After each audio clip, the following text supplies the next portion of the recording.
A new Flash, a new Barry Allen.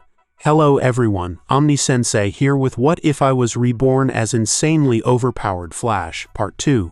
If you enjoy this content, please smash the like button. If you haven't already, please subscribe to the channel. Don't forget to check out the original story linked in the description. I hope you enjoy listening to it. Zod lay on the ground, momentarily stunned by Superman's punch. Blood dripped from his mouth, but his resolve remained unbroken. With a growl, he forced himself to stand, his eyes blazing with renewed fury. He would not be defeated so easily. Slowly, Zod began to remove his armor, piece by piece.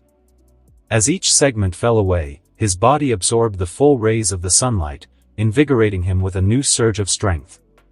His muscles bulged, and his eyes glowed with an intense, fiery determination. "This isn't over, Kal-El," Zod spat, his voice dripping with venom. Superman watched warily as Zod shed his armor, realizing the general was drawing power from the sun. He braced himself for the renewed assault, his own strength bolstered by his sheer will to protect Earth. With a roar, Zod launched himself at Superman with blinding speed. He delivered an earth-shattering punch that caught Superman off guard, sending him flying several miles across the city. Buildings crumbled and streets cracked under the force of his impact. Superman crashed into the ground, creating a massive crater. He groaned in pain but quickly forced himself to his feet, his eyes blazing with power.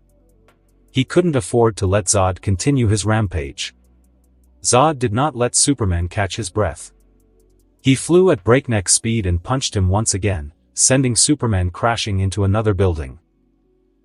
Before Superman could recover, Zod was upon him, delivering punch after punch with relentless fury.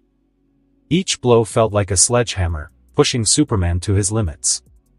"You are weak, Kal-El," Zod roared, his fists a blur of motion.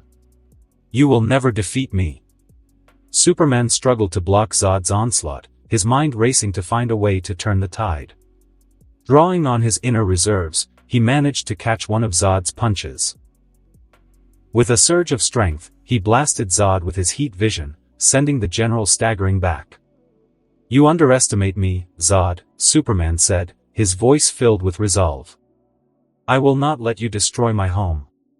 Zod's eyes narrowed, and he unleashed his own heat vision in retaliation. The two beams clashed in mid-air, creating a blinding explosion of energy that shook the battlefield. Both combatants strained against each other, their faces contorted with effort. With a sudden burst of speed, Zod flew around the beam struggle, closing the distance between them. He tackled Superman at full force, sending them both hurtling through the air. They crashed into the ground, creating a massive shockwave that flattened everything in the vicinity. Superman and Zod grappled, their superhuman strength matched evenly. They traded blows, each hit sending shockwaves that echoed for miles. Superman's punches were powerful, but Zod's raw, unrestrained fury made him a relentless opponent. Zod grabbed Superman by the throat and flew upward at incredible speed, dragging him through the atmosphere. He hurled Superman into the upper stratosphere, then followed with a devastating double-fisted blow that sent Superman plummeting back to Earth. As Superman fell, he twisted in mid-air and used his heat vision to slow his descent. He landed heavily but managed to stay on his feet. Zod was already descending upon him, fists blazing with energy. Superman countered with his freeze breath, encasing Zod in a thick layer of ice. For a moment, it seemed like the tide had turned. But Zod, with a roar, shattered the ice with a powerful burst of energy, sending shards flying in all directions. He flew at Superman with renewed ferocity, their fists clashing once more. The battle raged on, taking them through city streets, into the skies, and even into the ocean. Superman used every trick he knew, super-speed punches, heat vision, freeze breath, and his unmatched strength. Zod countered with his own array of powers, matching Superman blow for blow. Superman grabbed Zod and threw him into the ocean. Zod rose out of the water, unleashing a massive wave that crashed against the city. Superman used his freeze breath to turn the wave into ice, preventing it from causing further destruction. Zod flew at Superman, tackling him to the ground. They grappled, rolling and trading blows with relentless intensity. Zod's eyes glowed with malevolent energy, and he unleashed a point-blank blast of heat vision that sent Superman flying. Superman crashed into a building, the impact shaking its foundations. He emerged from the rubble, his eyes blazing with determination. He flew at Zod, tackling him into the sky. They soared upward, punching and grappling, their fight reaching new heights of intensity. As they ascended into the upper atmosphere, Superman unleashed a powerful punch that sent Zod reeling. Zod retaliated with a vicious uppercut, sending Superman spinning through the air. Superman righted himself and charged at Zod, his fists glowing with energy. The two titans collided, their punches creating shockwaves that rippled through the atmosphere. They grappled, their strength evenly matched. Zod's face contorted with rage, while Superman's eyes burned with determination. "You will not win, Zod," Superman said, his voice steady despite the strain. Zod sneered, his grip tightening. "We shall see, Kal-El." With a final burst of strength, Superman broke Zod's grip and delivered a devastating punch that sent the general hurtling back to Earth. Zod crashed into the ground, creating a massive crater. Superman followed, landing heavily but ready for the final confrontation. Zod slowly rose from the crater, his eyes blazing with fury. "This isn't over, Kal-El." Superman stood his ground, his fists clenched. "It ends now, Zod." With a roar, Zod charged at Superman, his fists blazing with energy. Superman met him head-on, their punches creating shockwaves that shattered windows and shook buildings. The ground trembled under the force of their clash. Superman ducked under one of Zod's punches and delivered a powerful uppercut that sent the general reeling. He followed with a series of rapid punches, each one driving Zod back. Zod fought back with equal ferocity, but Superman's determination was unyielding. With a final, powerful punch, Superman sent Zod crashing to the ground. The general lay still, his body battered and broken. Superman stood over him, his chest heaving with exertion. "It's over, Zod," Superman said, his voice filled with finality. As Superman stood over Zod, victorious but weary, the battle below raged on. Flash faced off against Farah and Namek, his usual light-hearted demeanor replaced by a focused intensity. The speedster was determined to put an end to their threat once and for all. Farah and Namek, their armor battered and bloodied, snarled at Flash. They charged at him, their fists blazing with energy. Flash smirked and, in a burst of speed, dodged their attacks effortlessly, leaving afterimages in his wake. "Come on, you two," Flash taunted, his voice echoing around them. "Is that the best you've got?" Farah swung at him, but Flash ducked and delivered a rapid series of punches to her midsection, each blow cracking her armor further. Namek roared and lunged at him, but Flash sidestepped and struck him with a powerful kick that sent the hulking Kryptonian sprawling. "You guys really need to work on your speed," Flash quipped, zipping around them in a blur of red and yellow. "This is getting embarrassing." Farah and Namek tried to coordinate their attacks, but Flash was too fast, darting between them and landing punch after punch. Each hit sent shockwaves through their bodies, tearing their armor and splattering blood across their faces. Despite their resilience, the relentless assault was taking its toll. Flash paused for a moment, his eyes narrowing as he assessed his opponents. "Alright, time to finish this." With a sudden burst of speed, Flash created a speed mirage, splitting into multiple versions of himself. Farah and Namek, disoriented and unable to distinguish the real Flash from the afterimages, lashed out in all directions, their movements growing increasingly desperate. In a final, coordinated strike, Flash's speed mirage surrounded the two Kryptonians. He delivered simultaneous blows from all directions, each punch infused with the full force of his super speed. Farah and Namek were lifted off their feet, their bodies twisted and broken by the onslaught. Flash came to a stop, his real self standing at the center of the devastation. He watched as Farah and Namek, now unrecognizable, their armor shattered and their bodies bloodied, crumpled to the ground. "Sorry, folks," Flash said quietly, his tone somber. "But this is where it ends." With a final, blinding burst of speed, Flash struck both Faora and Namek at the same time. The impact was cataclysmic, a shockwave of energy that blasted them to pieces. The battlefield was silent for a moment, the air heavy with the aftermath of the brutal clash. Flash stood amidst the debris, his chest heaving with exertion. He glanced around, his gaze settling on the fallen forms of his foes. "It's over," he said to himself, his voice barely a whisper. Superman watched in shock as the pieces of Faora and Namek scattered across the battlefield. He descended slowly to where Flash stood amidst the debris, his expression stern and troubled. "Was that necessary, Barry?" Superman asked, his voice tinged with disapproval. "Did you have to kill them?" Flash looked up at Superman, his eyes hard and unyielding. "Yes, Clark. It was necessary. Sometimes, you have to put an end to your enemies for good. Leaving them alive just means they'll come back and cause more harm." Superman's frown deepened. "We don't have the right to decide who lives and who dies. That's not our role." Flash shook his head, his voice growing more intense. "Maybe it should be. Look at Zod lying there. If I were you, I'd finish him off. But that's not my call to make." With that, Flash turned and walked away, leaving Superman to ponder his words. Batman, who had been listening from a distance, approached Superman, his own face reflecting the weight of Flash's argument.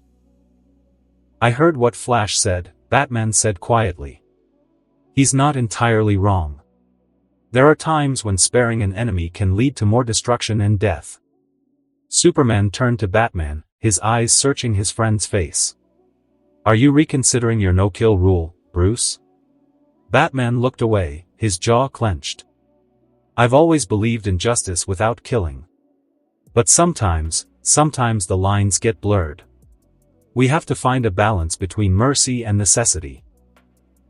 Superman sighed, the burden of leadership heavy on his shoulders. "I understand the dilemma, but taking a life should never be our first choice. It's a path that can lead to darkness." Batman nodded slowly. "I know. But we also can't ignore the consequences of letting some of these enemies live." The two heroes stood in silence, the aftermath of the battle weighing heavily on their minds. They knew that the choices they made now would shape the future, not just for themselves, but for the world they swore to protect. Superman looked back at Zod, who lay unconscious and defeated. "We need to find a way to secure Zod and ensure he never threatens Earth again. Killing him isn't the answer." Batman placed a hand on Superman's shoulder. "We'll find a way. Together." As they prepared to deal with the aftermath and secure Zod, Flash watched from a distance, his mind wrestling with his own decisions. He knew he had done what he believed was right, but he couldn't help but wonder about the path he had chosen. The heroes had won the battle, but the war for their ideals and the protection of their world was far from over. Each step they took from this point on would be fraught with difficult choices and the ever-present question of what it truly meant to be a hero. Flash cleared the battlefield at lightning speed, gathering the debris and ensuring the area was safe for any remaining civilians. He moved with precision, his mind still heavy with the recent events. As he worked, he couldn't shake the feeling that this battle had changed something fundamental in their team dynamics. Batman approached Zod's unconscious form, producing a set of kryptonite handcuffs from his utility belt. He carefully secured Zod's wrists and ankles, ensuring the general couldn't escape. Moving methodically, he did the same to the other remaining Kryptonians, rendering them powerless. Superman, meanwhile, took to the skies with the spaceship Zod had used to come to Earth. The massive vessel was heavy, but Superman's strength made the task manageable. He flew it to his fortress of solitude, intending to study it further and ensure it posed no future threat. Lois Lane stood on the sidelines, her notepad and recorder in hand, ready to document the aftermath of the battle. She watched as the heroes worked, her mind already formulating the questions she would ask in the interviews.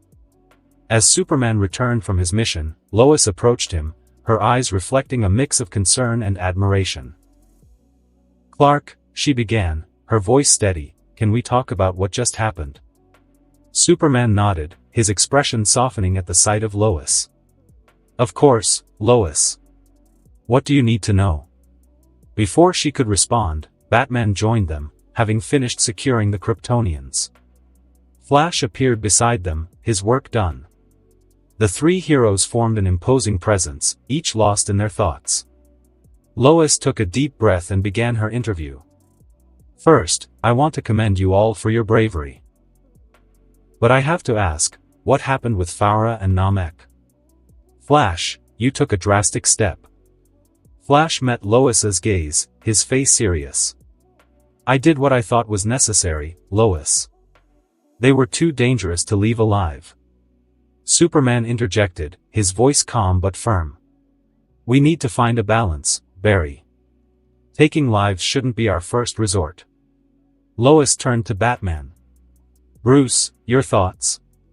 Batman glanced at Superman, then back at Lois. "It's a complicated issue, Lois. We need to protect people, but we also need to uphold our principles. Sometimes, those goals conflict." Lois nodded, jotting down notes. "And what about Zod? What's the plan for him?" Superman spoke up. "I've taken his ship to the Fortress of Solitude. We need to ensure he can't use it to harm anyone else. For now, he'll be held in a secure location." Lois's next question was directed at Flash. "Barry, do you regret your decision?" Flash looked down for a moment, then met her eyes. "I don't regret it, Lois. But I do understand the weight of it. It's not something I'll take lightly." The interview continued, with Lois probing the heroes' thoughts and decisions. Each answer added depth to the story she would write, a story that would capture the complexity of their roles as protectors of Earth. As the sun set, the heroes stood together, a united front despite the day's challenges. They knew the road ahead wouldn't be easy, but they were committed to facing it together, their resolve stronger than ever. Lois closed her notebook, her mind already racing with how to frame the narrative. She knew this story would be one for the ages, a testament to the hero's strength, resolve, and humanity. As the final rays of the sun dipped below the horizon, Flash approached Batman and Superman, a resolute look on his face. "It's time for me to head back to Central City," he said, his voice steady but laced with underlying tension. Batman nodded, his eyes narrowing in understanding. "You have your own battles to fight, Barry." Superman placed a hand on Flash's shoulder. "Stay safe, Barry. And remember, we're here if you need us." Flash offered a small smile, appreciating their support. "Thanks, guys. I won't be gone long, but there's something I need to take care of, someone who needs to be stopped for good." Without further explanation, Flash turned and sped off, a streak of red and yellow disappearing into the distance. He raced toward Central City, his thoughts focused on the task ahead. Eobard Thawne, the Reverse Flash, and it was time to put an end to his reign of terror. As Flash sped toward Central City, a sudden ding sounded in his head. Curious, he slowed down and saw a system notification appear in his mind, detailing the successful completion of his recent mission. Objective: team up with Superman to stop General Zod from invading Earth. This mission involves high-level combat, strategic planning, and utilizing the full range of your abilities alongside Superman's strength and powers. Quest details: threat origin: General Zod, a Kryptonian warlord, is planning to invade Earth with a formidable army. Zod's goal is to conquer the planet and transform it into a new Krypton. Allies: Superman and Batman. Neutralize Zod. Work with Superman and Batman to defeat Zod and prevent the activation of any world-altering devices he might deploy. Time limit: 1 month to prepare, mobilize, and successfully repel the invasion. Special ability unlock: Kryptonian adaptation, item, Phantom Zone Projector. Bonus reward: Advanced Vehicle, Speed Force Striker. Reward explanation: Successfully completing this quest will provide Barry with a substantial boost in experience points, propelling him closer to higher levels and unlocking further potential upgrades for his abilities. These credits can be used in the soon-to-be unlocked shop, allowing Barry to purchase items, upgrades, or new abilities that will aid him in future missions and battles. Special Ability Unlock, Kryptonian Adaptation, Description. This ability grants Barry temporary enhancements that mimic some aspects of Kryptonian physiology when in proximity to a Kryptonian, such as Superman. Advantages: enhanced strength, significant increase in physical strength, allowing Barry to handle heavier objects and deliver more powerful attacks. Durability, increased resistance to physical damage, making Barry more resilient in combat. Enhanced senses. Improved senses, such as vision and hearing, for better situational awareness and detection of hidden threats.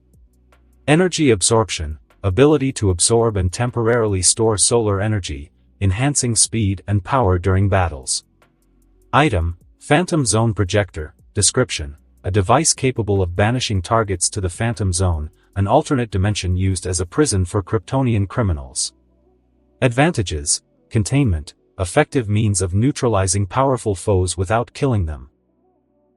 Versatility, can be used strategically to remove threats from the battlefield or secure dangerous entities. Bonus reward: advanced vehicle, Speed Force Striker. Description: a state-of-the-art vehicle designed for high-speed travel and combat support. Features: speed and agility, enhanced to match Barry's speed, allowing for rapid transportation and maneuverability. Stealth mode, advanced cloaking technology for covert operations. Combat capabilities: equipped with non-lethal weaponry for defense and subduing enemies. Support systems, contains medical supplies, advanced communication tools, and tech for various mission support functions. A smile spread across his lips. The mission had been a success, and the rewards were significant. With these new abilities, the Phantom Zone Projector and the Speed Force Striker, he felt more prepared than ever to protect his city and the world. As he continued on his way to Central City, he couldn't help but feel a renewed sense of purpose. Reaching Star Labs, Flash prepared to face the challenges ahead, ready to continue his fight for justice with newfound strength and resources. Barry sped through the streets of Central City, a blur of red and yellow streaking past familiar landmarks. The city was still bustling, unaware of the battles and sacrifices made to ensure its safety. As he approached Star Labs, he slowed down, his mind racing with thoughts of what lay ahead. Entering Star Labs, Barry found Cisco and Caitlin sitting in the control room, deep in conversation. Wells, or rather Eobard Thawne, was in the time vault shouting angrily and pounding on the glass, demanding their attention. "Get rid of me? You don't understand what you're dealing with." Thawne's voice echoed through the lab, but Cisco and Caitlin paid him no mind, focusing instead on their discussion. Barry cleared his throat, and both Cisco and Caitlin looked up, relief washing over their faces. "Barry!" Caitlin exclaimed, rushing over to hug him. "We were so worried." "Cisco, Caitlin," Barry greeted warmly as Caitlin pulled away from the hug. Cisco flashed a big smile, clapping Barry on the back. "Man, you were all over the news. The Flash, Superman, and Batman saving the world from a Kryptonian invasion? That was epic." Caitlin nodded enthusiastically. "You were incredible, Barry. Fighting alongside two other heroes like that, it must have been awesome." Barry smiled, his spirits lifting from their praise. "Thanks, guys. It was a tough battle, but we managed to pull through. We couldn't have done it without working together." Before they could continue, Thawne's voice cut through the air, still shouting from the time vault. "You think this is over, Barry? I'll find a way out, and when I do," Barry turned to face Thawne, his expression hardening. "Enough, Eobard. You're not getting out of there. Not unless you keep screaming like that." Thawne's eyes blazed with fury. "You underestimate me, Barry." "I'll find a way," Barry cut him off, his voice steady. "No, you won't. We're going to make sure of it." Thawne paused, his eyes narrowing as he assessed Barry's resolve. "What if I can help you save your mother, Barry?" His voice took on a deceptively soothing tone. "All you have to do is let me out, and I'll show you how." Cisco and Caitlin were caught off guard, their eyes darting to Barry, searching for any sign of wavering. But Barry remained as calm as ever, his gaze steady on Thawne. "I was going to let you out either way," Barry replied, his voice unwavering. "But not because of saving my mother. I want you to make a confession, Eobard. You need to confess to killing my mother so my father can be released. That's all I want." Thawne's expression flickered with surprise, quickly replaced by a cunning smirk. "And you think I'll just confess, just like that? You're more naive than I thought, Barry." Barry took a step closer to the glass, his eyes locked with Thawne's. "You will, because deep down, you know this is the only way you'll get out of there. We can play this game, Eobard.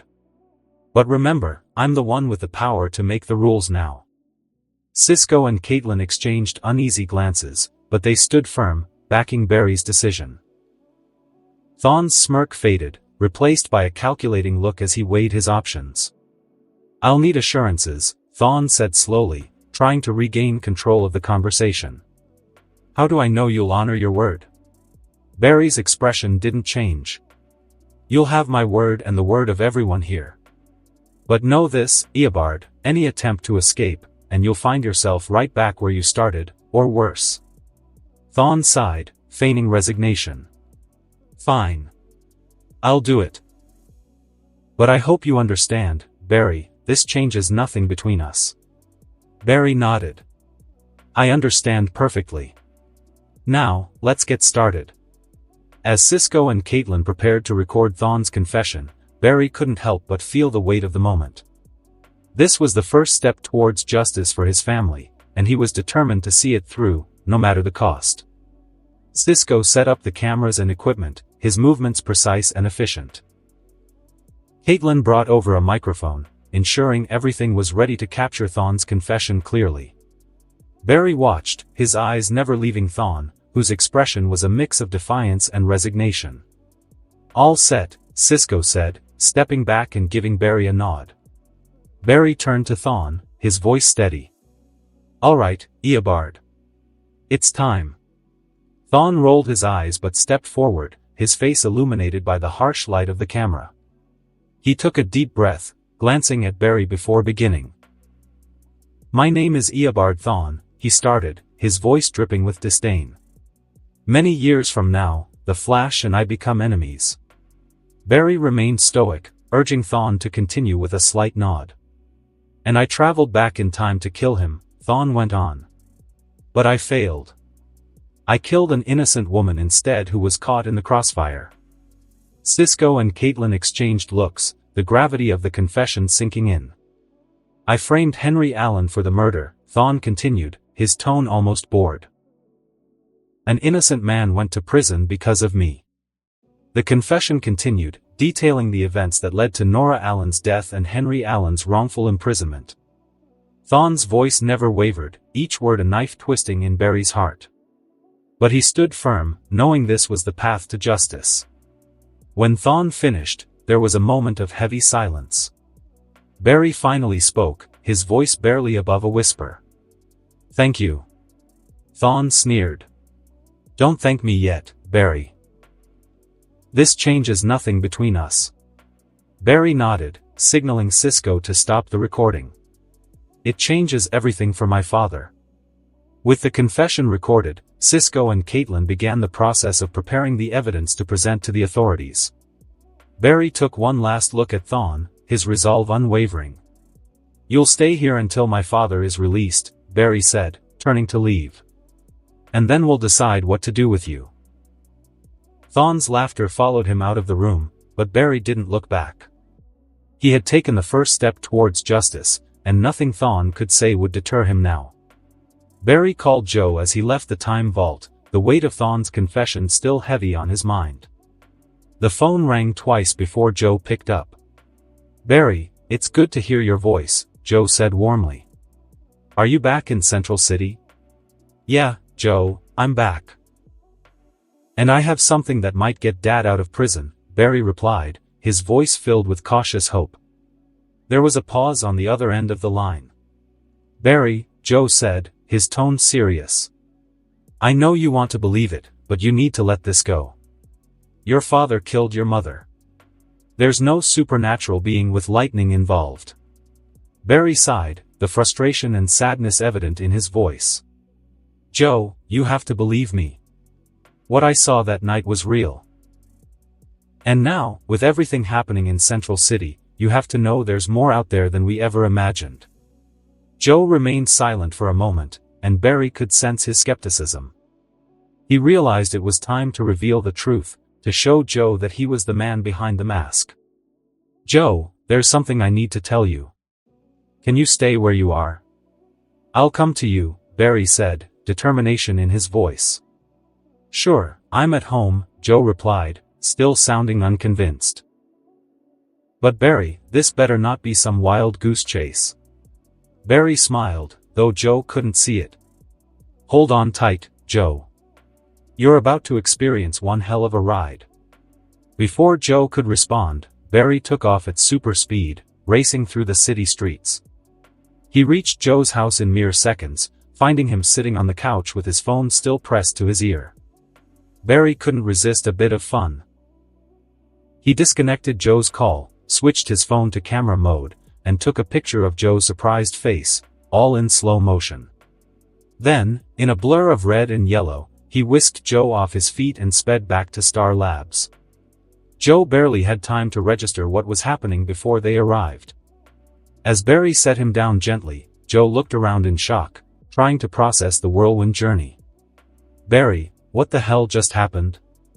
Joe asked, breathless and wide-eyed. Barry smiled, finally ready to reveal his secret. Joe, I'm the Flash. Joe's eyes widened even further as he looked at Barry, then at Cisco and Caitlin, who nodded in confirmation. The pieces started to fall into place, and Joe's disbelief slowly turned into understanding. You're the Flash? Joe repeated, his voice filled with a mix of astonishment and realization. Barry nodded. Yeah, Joe. And I need you to believe me. Thawne confessed. We have it all on record. He killed Mom, not Dad. We can finally clear Dad's name. Joe took a deep breath, trying to absorb the flood of information. Barry, how is this possible? How did you become the Flash? Cisco, unable to contain his excitement, jumped in. It all started with a particle accelerator explosion, Joe. It released dark matter, creating a storm that struck Barry with lightning. The dark matter bonded with his cells, giving him super speed. Joe blinked, still trying to wrap his mind around it. So, you were in Metropolis, saving the world with Batman and a red-capped alien flying in the air? Barry nodded, a hint of a smile on his face. Superman, yes. We teamed up to stop a Kryptonian invasion. From the Time Vault, Eobard Thawne scoffed, his voice dripping with disdain. Superman? More like super alien. Joe turned his attention to Eobard Thawne, his expression a mix of confusion and anger. So, Harrison Wells is the man who killed your mother? Caitlin stepped forward, her voice steady. Yes and no, Joe. His real name is Eobard Thawne. He's from the future and hates Barry to the core. He even named himself the Reverse Flash, the opposite of everything Barry stands for. Joe's eyes widened further in disbelief. Thawne? As in Eddie Thawne, my current partner? Barry nodded. Yes, Joe. Eddie is the ancestor of my nemesis. Eobard Thawne came back in time to destroy everything I care about. Joe took a deep breath, trying to process the information. So, Eddie's connected to this, to everything? Barry placed a reassuring hand on Joe's shoulder. Eddie doesn't know any of this. He's a good man, Joe. He has nothing to do with Eobard's actions. Cisco's eyes lit up with an idea. Wait, doesn't that mean killing Eddie would get rid of Eobard? Barry shook his head, his expression grave. Yes and no, Cisco. Killing Eddie would only get rid of the current Eobard now, but he's from the future and has already infected himself throughout the time stream.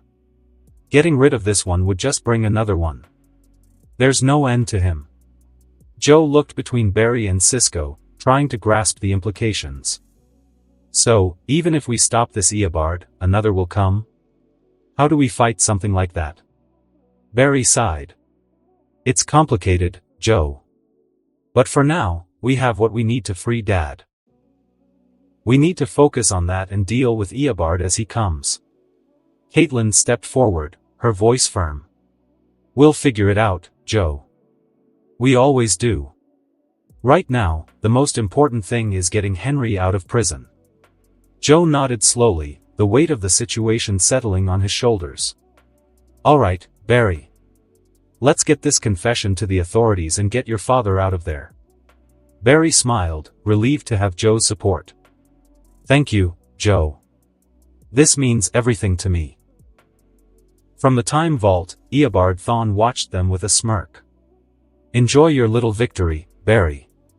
It's far from over. Barry glanced back at Thawne, his resolve unshaken. We'll be ready for whatever comes next, Eobard. Count on it. With the confession recorded and their plan set, they prepared to present the evidence and finally bring justice to Barry's family.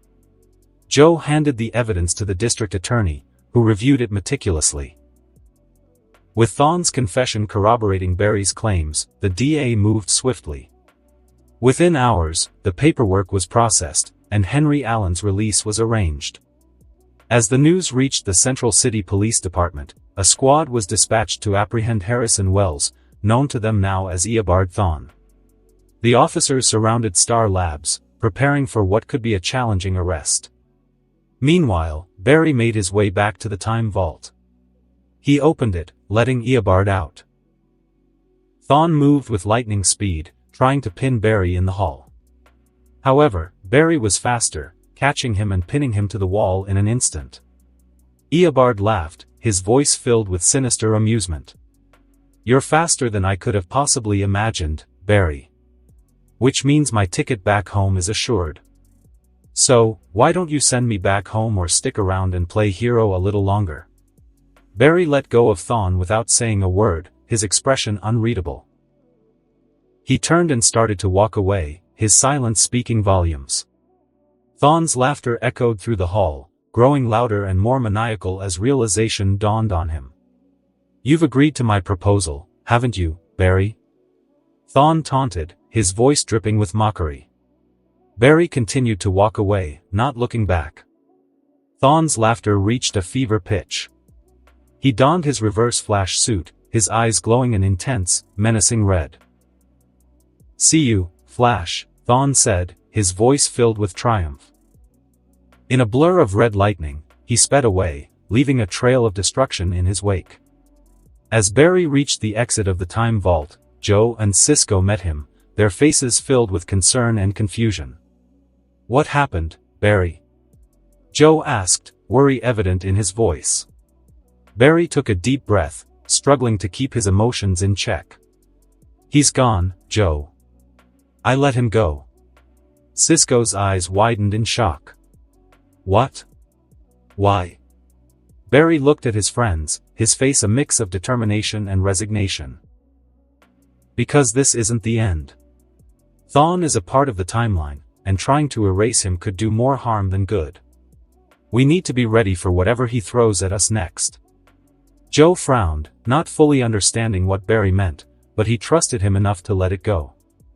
All right, Barry, he said, pulling out his phone and calling off the CCPD officers positioned outside Star Labs. But you better have a plan. Barry nodded, acknowledging Joe's trust.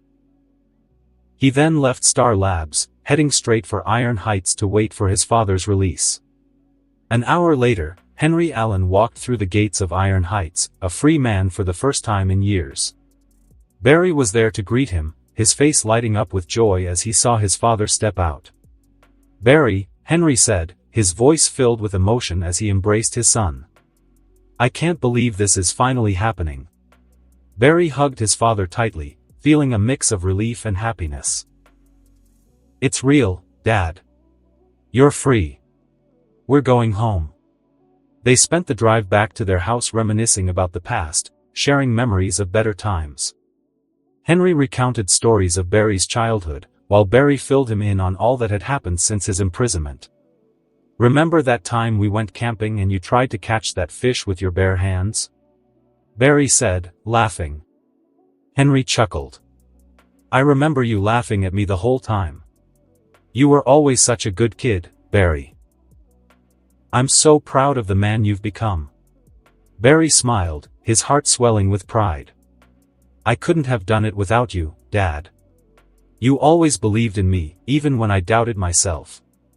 They continued to talk, their bond growing stronger with each shared memory. As they pulled up to their house, Barry felt a sense of completeness he hadn't felt in a long time. "Welcome home, Dad," Barry said, helping Henry out of the car. Henry looked around, taking in the familiar surroundings. "It's good to be home, Barry. Thank you for never giving up on me." Barry nodded, feeling a renewed sense of purpose. "We'll get through everything together, Dad. No matter what." As they stepped inside, the warmth of their reunion filled the house. Barry knew that while the battle with Thawne was far from over, having his father back was one of the best things that happened to him. Thawne sped through the city, his mind racing with anger and frustration.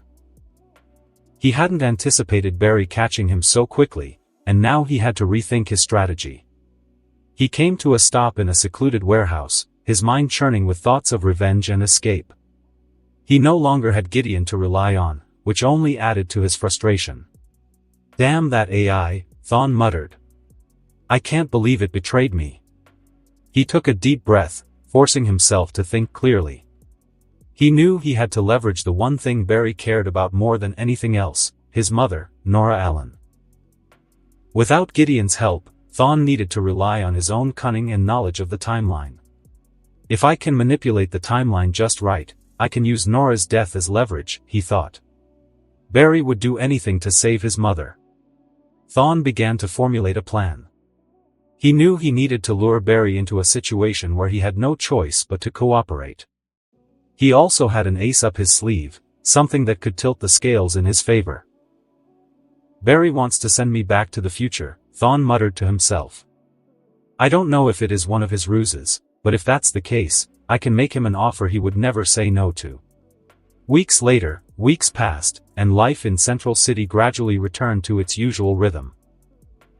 Barry resumed his duties as a CSI, tirelessly working cases by day and donning his suit as the Flash whenever he is needed. During this time, he apprehended several metahumans, each encounter reinforcing his decision to protect his city. Despite the daily grind, the looming threat of Thawne lingered in the back of his mind. One evening, after a particularly challenging day at the precinct, Barry found himself at Star Labs. The team had gone home for the night, leaving him alone in one of the vast, open spaces of the lab. This was the perfect time to delve into the rewards he had earned from his mission in Metropolis. He accessed the system interface that only he knew about, navigating to his inventory. Among the items listed, one stood out, the Speed Force Striker. With a thought, he selected it, and a sleek, futuristic jet materialized in front of him. The Speed Force Striker was a marvel of engineering and design. Its exterior was a shimmering mix of red and gold, reminiscent of Barry's suit. The jet was streamlined and aerodynamic, clearly built for speed. It had a compact, yet powerful look, with sharp angles and an aggressive stance. The cockpit was enclosed in a transparent canopy, providing a full view of the surroundings. Barry walked around the jet, taking in every detail. "This thing looks like it's straight out of a sci-fi movie," he murmured to himself. He climbed into the cockpit, feeling a surge of energy as the jet responded to his presence. The controls were intuitive, and the displays provided real-time feedback on the jet's systems. "It's more than just fast," Barry thought. "This jet is powered by the Speed Force.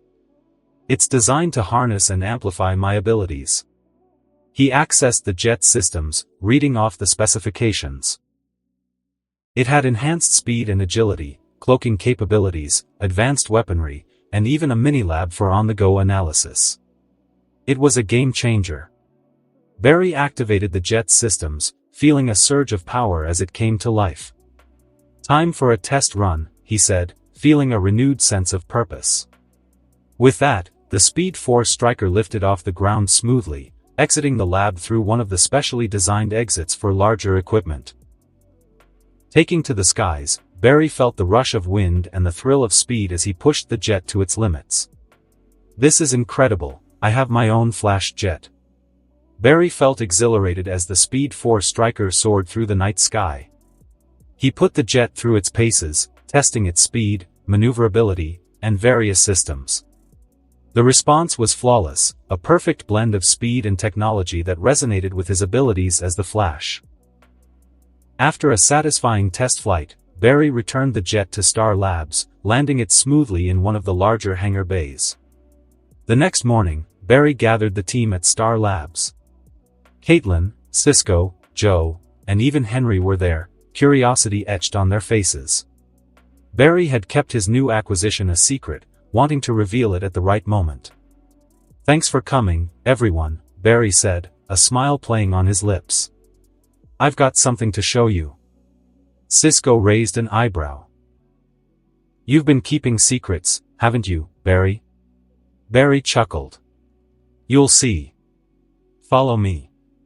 He led them to the hangar bay, where the Speed Force Striker was waiting. As they entered, gasps of amazement filled the air. "Barry, what is that?" Caitlin asked, her eyes wide with awe. "This," Barry said, gesturing to the jet, "is the Speed Force Striker.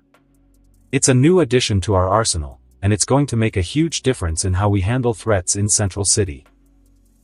The team approached the jet, their expressions a mix of wonder and excitement.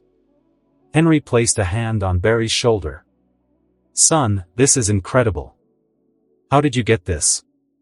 "It's a long story, Dad," Barry said with a smile.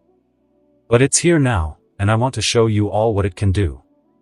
He opened the canopy, revealing the sleek, advanced cockpit. "Who wants to go for a ride?" Cisco's hand shot up immediately. "I'm in.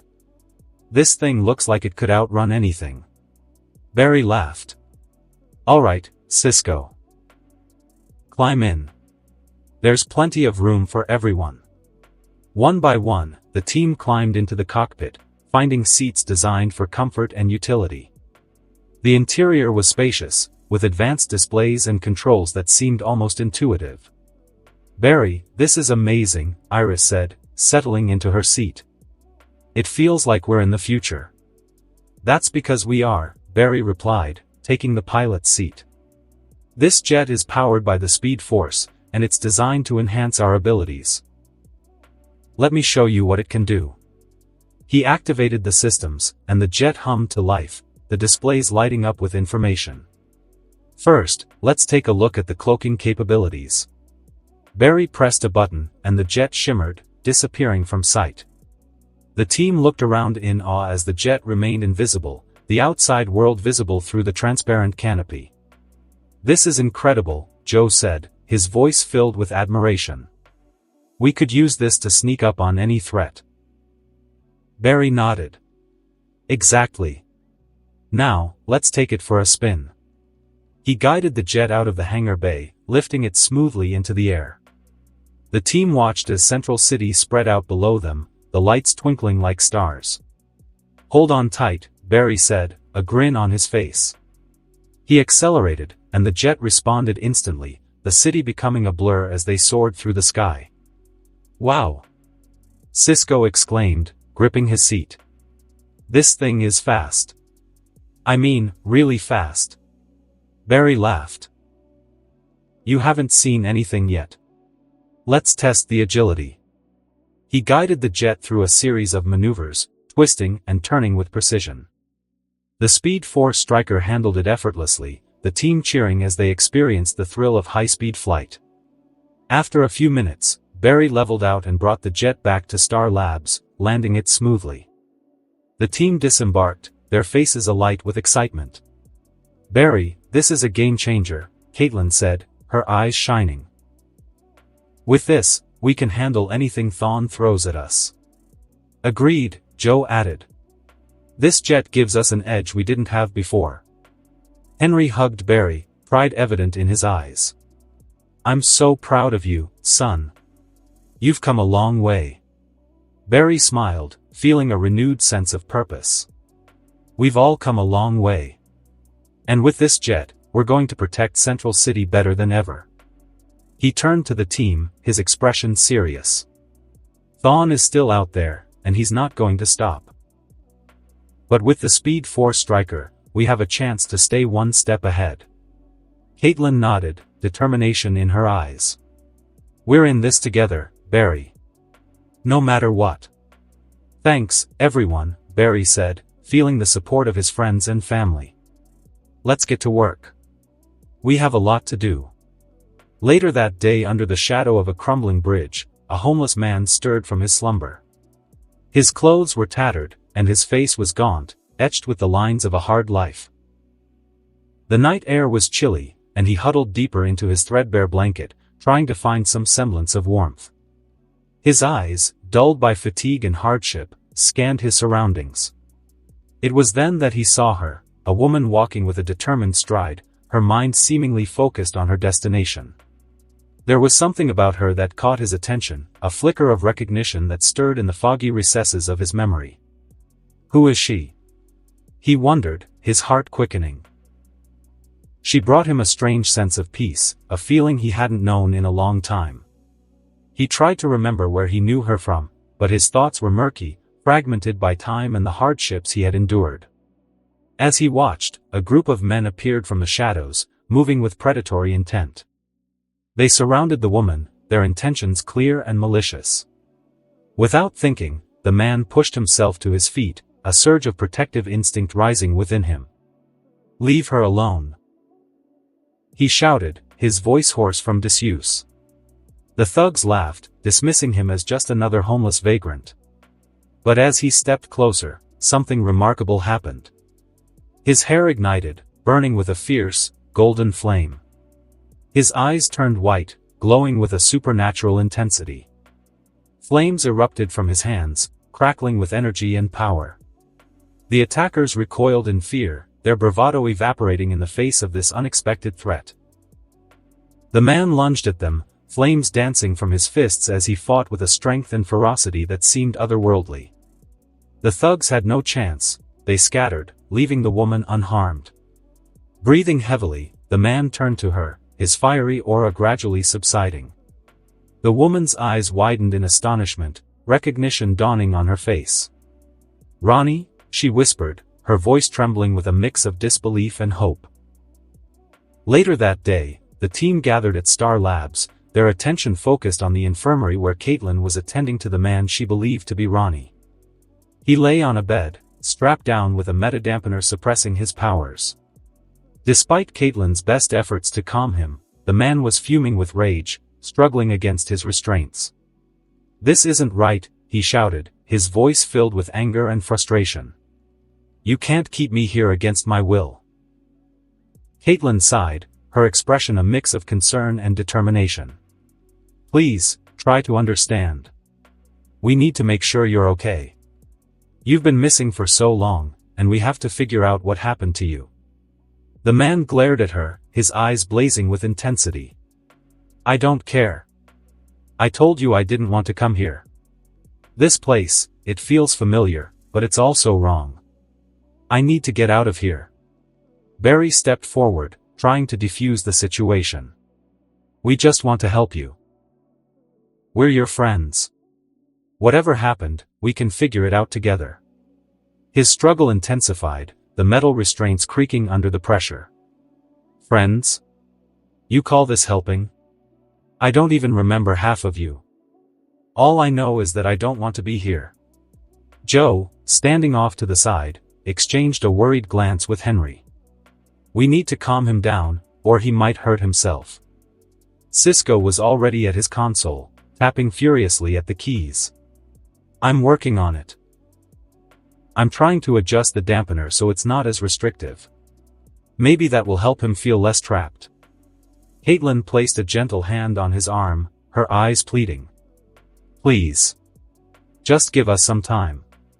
We can help you. I promise. For a moment, his expression softened, a flicker of recognition in his eyes. Caitlin. Before he could finish, he closed his eyes, his face contorted with frustration. I'm not Ronnie. The room fell silent. Caitlin stepped back, shock evident on her face. What do you mean? You look just like him. I don't know who you think I am, but I'm not Ronnie, he said, his voice strained. I don't even remember my own name, but I know I'm not him. Barry and the others exchanged concerned looks. This was an unexpected twist, and it only deepened the mystery. Joe spoke up, his voice calm and steady. All right, let's take a step back. If you're not Ronnie, we still want to help you figure out who you are and what happened to you. But you need to work with us. The man's breathing slowed, his struggles lessening. The room was tense, the team holding their collective breath as they waited for his response. Finally, he nodded, a reluctant acceptance. Fine, he said, his voice calmer but still laced with frustration. But I'm not staying here forever. I need answers, and I need my freedom. Caitlin gave him a relieved smile, squeezing his arm gently. We'll get you those answers. Just hang in there. Cisco finished his adjustments and looked up. I've reduced the dampener's intensity. He should feel more comfortable now. The man exhaled, the tension in his body easing slightly. Thank you, he muttered, his eyes closing as exhaustion overtook him. As the team watched over him, a sense of unity and determination settled in the room. They had faced countless challenges before, but this was personal. They were going to help him, no matter what it took. Barry turned to the team, his expression resolute. All right, everyone. Let's get to work. We need to find out who he is and how we can help him. We owe him that much. With renewed purpose, the team dispersed, each member ready to do whatever it took to bring their mysterious guest back from the brink. And as they worked, the man slept, the storm within him momentarily quelled by the presence of those who cared for him. Barry, already knowing the true identity of the man on the bed, made his way to the lab's computer terminal. He began sifting through old security footage and archived data, determined to find the evidence he needed. His fingers flew over the keyboard as he navigated through the files until he finally found the video he was looking for. Everyone, come here. I think I've found something, Barry called out. The team gathered around the screen as Barry played the footage. The video showed Professor Martin Stein walking toward Star Labs, a determined expression on his face. In the background, the ominous hum of the particle accelerator grew louder. Then, the explosion happened. A brilliant flash of light and energy erupted from the accelerator, sending shockwaves through the city. In the chaos, a figure that looked like Ronnie but was enveloped in the particle accelerator's energy collided with Professor Stein. The collision caused another explosion, smaller but just as intense. The video showed Stein and Ronnie merging, the firestorm matrix at the heart of the fusion. When the light faded, it was Ronnie's body that lay on the ground, but the presence behind those eyes was unmistakably Professor Stein. The video ended, leaving the room in stunned silence. Professor Stein, Barry said quietly, turning to the man on the bed. You were fused with Ronnie when the particle accelerator exploded. You're not just Ronnie, you're both of them, but you are more of Professor Stein than Ronnie, just using his body. The man on the bed, who they had believed to be Ronnie, stared at the screen, his eyes wide with realization. He shook his head slowly, trying to process the information. No, that can't be, he whispered, his voice trembling. I'm not Ronnie. I'm Martin Stein. Caitlin's eyes filled with tears. Professor Stein, we thought you were gone. But you're here. You've been here all along. Stein nodded slowly, the pieces of his fractured memory starting to come together. It explains so much. The confusion, the conflicting memories. I've been trying to reconcile two different lives. Barry stepped forward, placing a reassuring hand on his shoulder. "We're going to help you, Professor. We'll find a way to separate you and Ronnie to make you both whole again." Cisco, who had been silent, spoke up. "We have the Firestorm Matrix. If we can find a way to stabilize it, we might be able to reverse the fusion." Cisco leaned against his console, deep in thought. The task ahead of them was daunting, but the team had faced impossible odds before. He had a few ideas, but they needed to be refined and tested. "We need to stabilize the Firestorm Matrix," Cisco said, his voice thoughtful. "If we can isolate the energy signatures of both Stein and Ronnie, we might be able to create a device to separate them." Caitlin, who had been monitoring the readings from their patient, approached with a tablet in hand. "Here are Ronnie's, Stein's, readings. They're complicated, to say the least. The fusion has created a unique energy pattern that's unlike anything we've seen before." Cisco examined the data, his mind racing. "We need to create a quantum stabilizer that can separate the merged signatures. It will need to be precise, down to the atomic level." Henry, standing nearby, chimed in. "I remember reading some of Stein's papers on quantum entanglement. If we can create a device that can manipulate these quantum states, we might have a chance." Caitlin nodded, excitement building. "We'll need to combine Stein's research with what we know about the particle accelerator and the Firestorm Matrix. If we can generate a controlled quantum field, it might be enough to separate them." Cisco's eyes lit up. "We can use the tech we have here at Star Labs. We'll need to design something from scratch, something that can handle the complexities of this fusion." Henry looked thoughtful. "We'll also need to consider the energy requirements. The initial fusion was triggered by a massive energy release. We'll need something similar to reverse it, but controlled." Caitlin agreed. "We could modify the particle accelerator to provide a controlled energy burst. It would be risky, but it might work." Cisco rubbed his chin. "We'll need to create a containment field to keep the energy focused on Stein and Ronnie. If the energy disperses, we could lose them both." The team fell silent, each lost in their own thoughts, considering the magnitude of the task. Finally, Caitlin broke the silence. "We need to start working on the quantum stabilizer immediately. Cisco, can you handle the design and implementation?" Cisco nodded. "I'll get started right away. I'll need to review Stein's papers and integrate his theories with our existing technology. It's going to be a challenge, but we can do it." Henry placed a reassuring hand on Caitlin's shoulder. "We'll figure this out, Caitlin. You always do." Barry returned from his patrol, his eyes scanning the room for updates. "Any progress?" Caitlin smiled, though the worry was still evident in her eyes. "We have a plan. It's risky, but it's our best shot." Barry nodded, his expression determined. "Then let's get to work. We owe it to both Stein and Ronnie to bring them back." Over the next few days, the team worked tirelessly. Cisco immersed himself in the design of the quantum stabilizer, spending hours poring over Stein's research and integrating it with Star Labs technology. Caitlin and Henry focused on preparing the particle accelerator for the controlled energy burst, ensuring every calculation was precise. As the device began to take shape, the tension in the lab grew. They knew the risks, but they also knew it was their best chance to save their friends. Finally, the day arrived. The quantum stabilizer was ready, and the particle accelerator had been modified to deliver the necessary energy burst. The team gathered in the lab, their nerves taut with anticipation.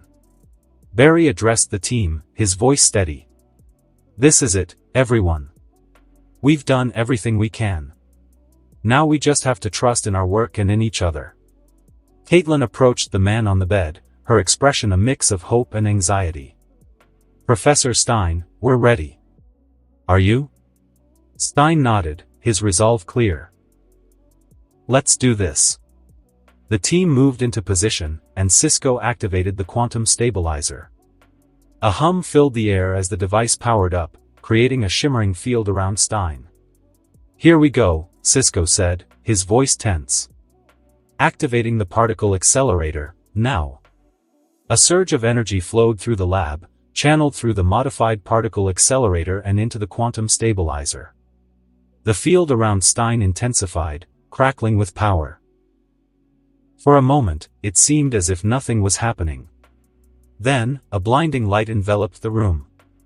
The energy field pulsed, and Stein's body began to split, two distinct forms emerging from the fusion. Barry watched with bated breath as the forms solidified. When the light faded, two figures lay on the bed, Ronnie and Professor Stein, both unconscious but breathing. "We did it," Caitlin whispered, tears of relief streaming down her face. "We really did it." Cisco let out a whoop of triumph, and Henry placed a comforting arm around Caitlin. "You did it, Caitlin.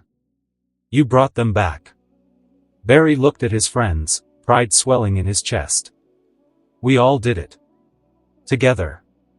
Barry looked over at his father, Henry, who was smiling with a rare expression of happiness and pride.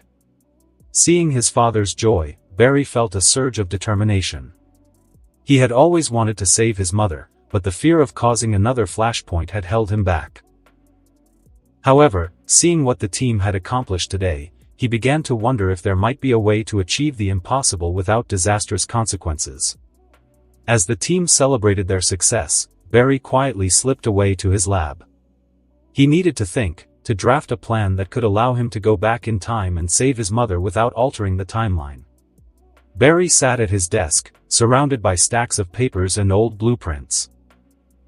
He opened his laptop and began reviewing the data from the night of his mother's murder. He needed to find a way to intervene without creating a paradox or changing the timeline in a way that would lead to another flashpoint. He studied every detail of that fateful night, looking for the precise moment he could change events without causing a ripple effect. His thoughts raced as he considered the possibilities. If he could isolate the exact moment when his mother was attacked, he might be able to save her without disrupting the flow of time. Barry's mind wandered back to the various techniques they had used to separate Stein and Ronnie. The concept of precision, of isolating quantum states, resonated with him. If he could apply the same principles to time travel, he might have a chance. Barry sat at his desk, surrounded by stacks of papers and old blueprints. He opened his laptop and began reviewing the data from the night of his mother's murder. He needed to find a way to intervene without creating a paradox or changing the timeline in a way that would lead to a flashpoint. He studied every detail of that fateful night, looking for the precise moment he could change events without causing a ripple effect. His thoughts raced as he considered the possibilities. If he could isolate the exact moment when his mother was attacked, he might be able to save her without disrupting the flow of time. Barry's mind wandered back to the various techniques they had used to separate Stein and Ronnie. The concept of precision, of isolating quantum states, resonated with him. If he could apply the same principles to time travel, he might have a chance. As Barry fought metahumans across Central City, he continued to refine his strategy. His encounters with the villains became more frequent and intense. One night, he found himself face to face with Leonard Snart, a notorious criminal known as Captain Cold. Barry had learned that Snart had acquired a prototype cold gun, a weapon capable of generating intense cold and ice. The confrontation was not intense. Snart, with his signature smirk, aimed the cold gun at Barry. "So, the Scarlet Speedster finally shows up," Snart taunted. "You think you can stop me?" Barry's eyes narrowed. "I don't just think it, Snart. I know it." With lightning speed, Barry disarmed Snart, taking the cold gun prototype from him. Snart barely had time to react before he was out cold, waking up later in a prison cell in Iron Heights. The next challenge came from Snart's partner, Mick Rory, who had obtained a hot gun capable of producing flames. Together, Snart and Rory, as Captain Cold and Heat Wave, attempted to stop the Flash. However, Barry was too fast for them. In a matter of moments, both were disarmed and defeated, waking up in the same prison cell in Iron Heights, unsure of how they had been beaten. Throughout these encounters, Barry continued to protect Central City, fighting metahumans who used their abilities for evil.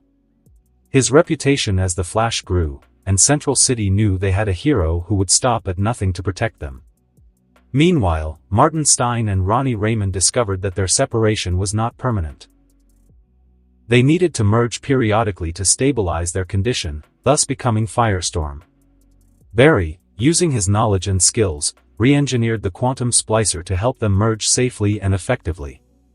Together as Firestorm, Stein and Ronnie became valuable allies in protecting Central City. Barry's relentless pursuit of justice continued. He fought metahumans who used their abilities for evil, ensuring they were brought to justice. His reputation as the Flash grew, and Central City knew they had a hero who would stop at nothing to protect them. One evening, after a long day of fighting crime, Barry was running at super speed on his way back to Star Labs. Suddenly, the Reverse Flash, Eobard Thawne, appeared, trying to corner him. But Barry, with his enhanced perception and combat abilities, used his incredible speed to swiftly pin Thawne against a nearby wall. Thawne laughed, a cold, mocking sound that echoed through the empty street. "You are really fast," he said, his eyes glinting with malicious amusement. "I don't have to worry anymore about you not meeting up with speed." Barry's grip tightened, but he remained silent, his eyes locked onto Thawne's. Thawne's laughter subsided, but a smile remained on his face. "I just wanted to let you know that I'm done with my preparations, and it is all on you now. So when are you going to decide to save your mother? Right now? Or never?" Barry's jaw clenched, but he didn't say anything more than, "Follow me." With that, Barry took off, racing back to Star Labs. Thawne smiled before following Barry, the chase exhilarating him. Inside Star Labs, the atmosphere was tense as Barry and Thawne arrived. The team was on high alert, their eyes flicking between Barry and the man who had caused them so much pain. Barry took a deep breath and stepped forward, addressing his friends. "I know this is hard to believe, but we need Thawne's help to save my mother," Barry began. "I've thought this through 1,000 times, and this is the only way to ensure we don't create a paradox or a flashpoint. I trust all of you with my life, and I hope you can trust me on this." Caitlin, Cisco, and Joe exchanged uneasy glances. Caitlin was the first to speak. "Barry, we trust you. But this is Thawne we're talking about. He's not exactly known for his altruism." Cisco nodded in agreement. "Yeah, the guy waited years just to make sure you gained your powers so he could use you for his own plans. Who knows what else he's capable of." Joe placed a reassuring hand on Barry's shoulder. "Son, we're with you. But we need to keep our eyes open. Thawne's always got something up his sleeve." Thawne stood back, his smirk never fading, watching the exchange with amusement. "Touching. But we don't have time for sentimentality. Every moment we waste is another chance for history to unravel." Barry nodded, his resolve unwavering. "I understand your concerns, and I don't trust him either. But this is the only way." Just then, Henry Allen approached Barry, calling him to a corner of the room. He looked his son in the eyes, concern etched on his face. "Barry, are you sure about this? You're risking everything, including your own life." Barry took a deep breath, meeting his father's gaze. "Dad, I've thought about this every day since it happened. If there's a chance I can save Mom and not destroy the timeline, I have to try. I can't live with myself if I don't." Henry sighed, then pulled Barry into a tight hug. "I respect your decision, son. Just promise me you'll be careful." Barry nodded, feeling a surge of determination. "I will, Dad. I promise." They returned to the group, and Barry turned to Thawne. "All right, let's get started." A few minutes later Barry and Thawne stood in the particle accelerator chamber, the hum of the machinery filling the air. Thawne activated the tachyon device he had been using to increase his speed, and the air crackled with energy. The plan was simple: use the particle accelerator to generate enough speed for Barry to travel back in time. As the machine powered up, Barry could feel the energy coursing through him. He glanced at Thawne, who was watching him with a mix of anticipation and impatience. "Remember, Barry," Thawne said, his voice carrying a sinister edge. "You only get one shot at this. Don't screw it up." Barry nodded, his determination unwavering. He stepped onto the track, the energy building around him. He focused on the moment, on the exact time he needed to reach to save his mother. Barry started running around the particle accelerator chamber, the force of his speed building with each step. The team watched in awe as he easily passed Mach 2, then approached Mach 3. The air around him crackled with energy, and the ground seemed to vibrate with the intensity of his movements. Suddenly, another flash of lightning appeared within the chamber, causing everyone to gasp in confusion. It was another Barry, his time remnant. Thawne's eyes narrowed, a mix of confusion and intrigue crossing his face. He had an inkling of what Barry might be up to, but he couldn't be sure. "Barry, what are you doing?" Caitlin shouted over the noise of the particle accelerator. The real Barry, still running, did not respond. Instead, he focused on the plan he had devised. He had created a time remnant to help execute his strategy without Thawne fully understanding his intentions. The time remnant moved in sync with the real Barry, their combined speed generating even more power. Inside the speed force, Barry saw the events of the timeline flash before his eyes. He focused intently on the specific night his mother died, pinpointing the exact moment he needed to reach. The images of that fateful night burned in his mind as he pushed himself faster. Back in the control room, Stein turned to Sisko. "Now, Sisko. Inject the hydrogen particles." Sisko nodded and quickly activated the mechanism, releasing the hydrogen particles into the particle accelerator. The particles collided with Barry, creating a blinding flash of light and energy. A wormhole began to form, its swirling vortex growing larger and more intense by the second. Barry's time remnant ran alongside him, ready to play its part. Thawne watched with a mixture of amazement and concern, still trying to piece together Barry's plan. As the wormhole stabilized, both Barry and his time remnant took off, heading directly into the vortex. Barry and his time remnant emerged on the street outside his childhood home on the night of his mother's death. The familiar sounds of the night, the distant hum of traffic, and the rustling of leaves created an eerie backdrop to the impending tragedy. Barry's heart pounded as he focused on the mission, knowing he had only moments to act. He looked at his time remnant, who returned his gaze with a determined nod. "For Mother," the time remnant said, his voice resolute. With a swift motion, he activated the facial transmogrification device, his features morphing until he looked exactly like Nora Allen.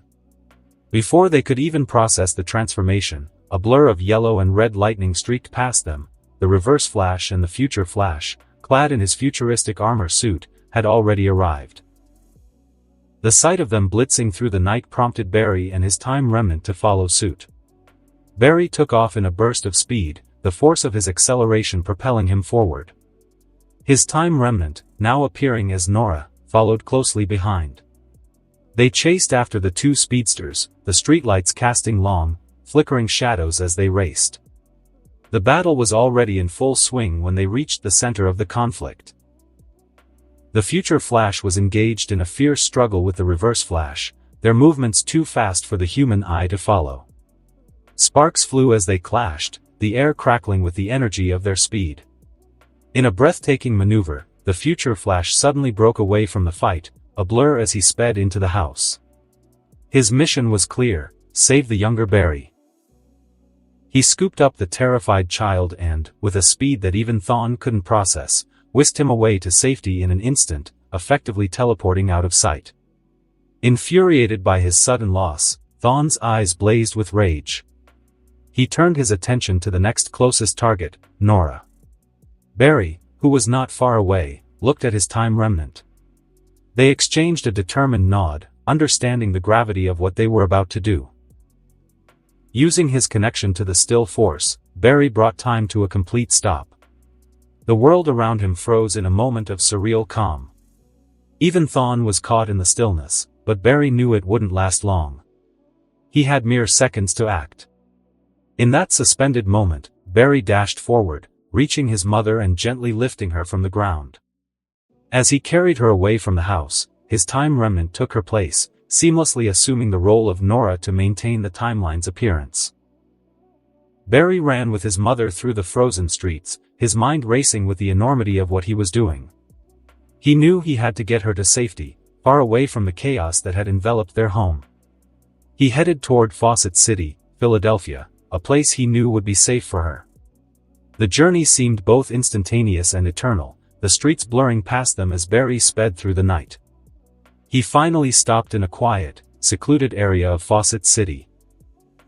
The still force's grip on time eased, allowing the world to resume its natural flow. Barry gently set his mother down, her eyes wide with confusion and fear. "Who are you?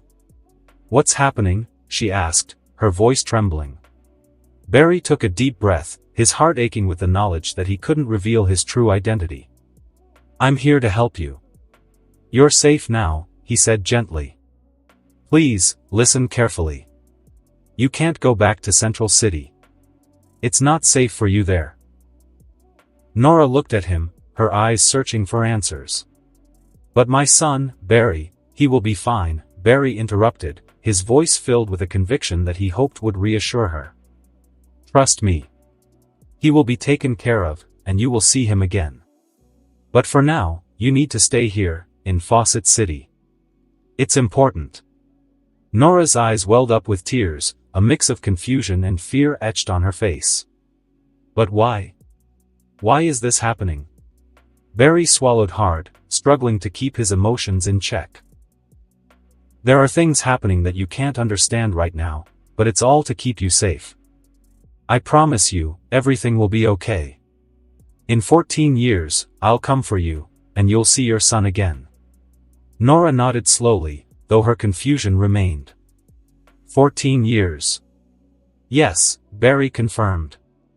14 years. "Trust in that. Trust in me." He knew he couldn't stay any longer. The timeline was fragile, and he had already taken a great risk by intervening. He stepped back, his heart heavy with the weight of the moment. "Stay safe, Nora," he said softly. "And remember, your son loves you more than anything." With that, Barry turned and sped away, his heart breaking with every step. He raced back to the future, hoping against hope that his actions had been enough to save his mother without unraveling the timeline. As he approached the present, the familiar sights of Central City came into view. Barry slowed to a stop, his mind racing with the implications of what he had done. He had saved his mother, but the future was still uncertain. Barry returned to Central City just in time to see Thawne on the brink of using the wormhole with the time sphere. He knew he had to act quickly to prevent further disruption to the timeline. Instead of confronting Thawne aggressively, Barry approached him with a calm demeanor, knowing the severity of the situation. "Thawne," Barry called out, his voice steady yet urgent. "You need to leave. The wormhole is becoming unstable, and if I close it, you'll be stuck here forever." He knew Barry wasn't bluffing, the Flash never did. With a nod of resignation, Thawne quickly activated the time sphere and drove into the wormhole, disappearing in a flash of light. As Barry watched Thawne disappear into the unstable wormhole, instead of stabilizing, it began to collapse in on itself with alarming speed. The air crackled with chaotic energy, and a dark, swirling vortex started to form at its center. Barry's heart sank as he realized the dire consequences of the collapsing wormhole. "Guys, this isn't good," Barry shouted urgently to Caitlin, Cisco, and Joe. "The wormhole is collapsing into a black hole." Caitlin's eyes widened in horror as she analyzed the readings. "Barry, we need to do something fast. If that black hole stabilizes, it could tear apart everything around it." Cisco's hands trembled over the controls. "Barry, can you try to phase into it again? Maybe you can reverse the collapse somehow." Barry nodded grimly, his mind racing with possibilities. "I'll try, but I need you to find a way to disrupt the gravitational pull. Caitlin, see if you can recalibrate the particle emitter to emit antigravitons." With no time to lose, Barry accelerated towards the collapsing wormhole. The black hole's gravitational force intensified with each passing second, threatening to consume everything in its path. He focused all his speed and concentration, phasing into the event horizon to confront the chaos within. Inside the collapsing wormhole, reality warped and twisted around Barry. The gravitational forces tugged at him relentlessly, threatening to tear him apart. Barry pushed forward, navigating through the turbulent energies with precise control, searching for a way to reverse the collapse. Back at Star Labs, Caitlin and Cisco worked feverishly to recalibrate the particle emitter. "Barry, we're sending anti-gravitons your way," Caitlin called out over the comm link. Cisco adjusted the controls, his expression determined. "Hang in there, Barry. We've got your back." Inside the black hole, Barry intercepted the anti-gravitons, directing their energy towards destabilizing the collapsing singularity. The energies clashed violently, causing a cataclysmic feedback loop within the wormhole. Sparks of energy erupted around him as Barry struggled to maintain control. Outside, Caitlin and Cisco monitored the feedback on their monitors. "It's working, but the feedback is intense," Caitlin exclaimed, her voice filled with urgency. Cisco nodded, sweat beading on his forehead as he made rapid adjustments. "Barry, you're doing great. Keep it up." Barry gritted his teeth, his whole being focused on the monumental task before him. He could feel the black hole's grip weakening, the singularity beginning to destabilize under the barrage of anti-gravitons. With a final burst of effort, Barry pushed the limits of his speed and connection to the speed force. And then, in a blinding flash of light and energy, the collapsing black hole imploded upon itself. The destructive forces dissipated into nothingness, leaving behind only a lingering echo of their immense power. Barry emerged from the remnants of the event horizon, his suit singed and his body weary from the ordeal. Back at Star Labs, Caitlin and Cisco let out a collective sigh of relief as they watched Barry return safely. "He did it," Caitlin murmured, her voice filled with admiration. Cisco grinned widely, relief washing over him. Barry Allen, the man who can outrun even a black hole. Barry staggered slightly as he rejoined his team, a mix of exhaustion and triumph in his eyes. "Thanks, guys," he said breathlessly. "We did it." Joe approached Barry, clapping him on the shoulder with pride. "You saved the day again, Barry. I'm proud of you." Barry nodded, feeling the weight of their shared victory. "But Thawne." His voice trailed off as he glanced towards the now quiet and empty platform where the wormhole had been. "He's gone."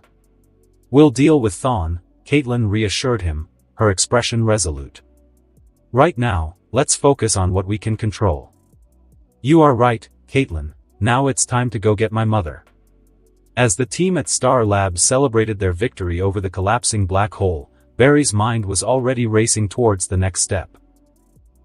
He knew he had to reunite his family after saving Central City from another catastrophe. Barry took a deep breath and turned to the team, his eyes filled with determination. "It's time for me to go get my mother.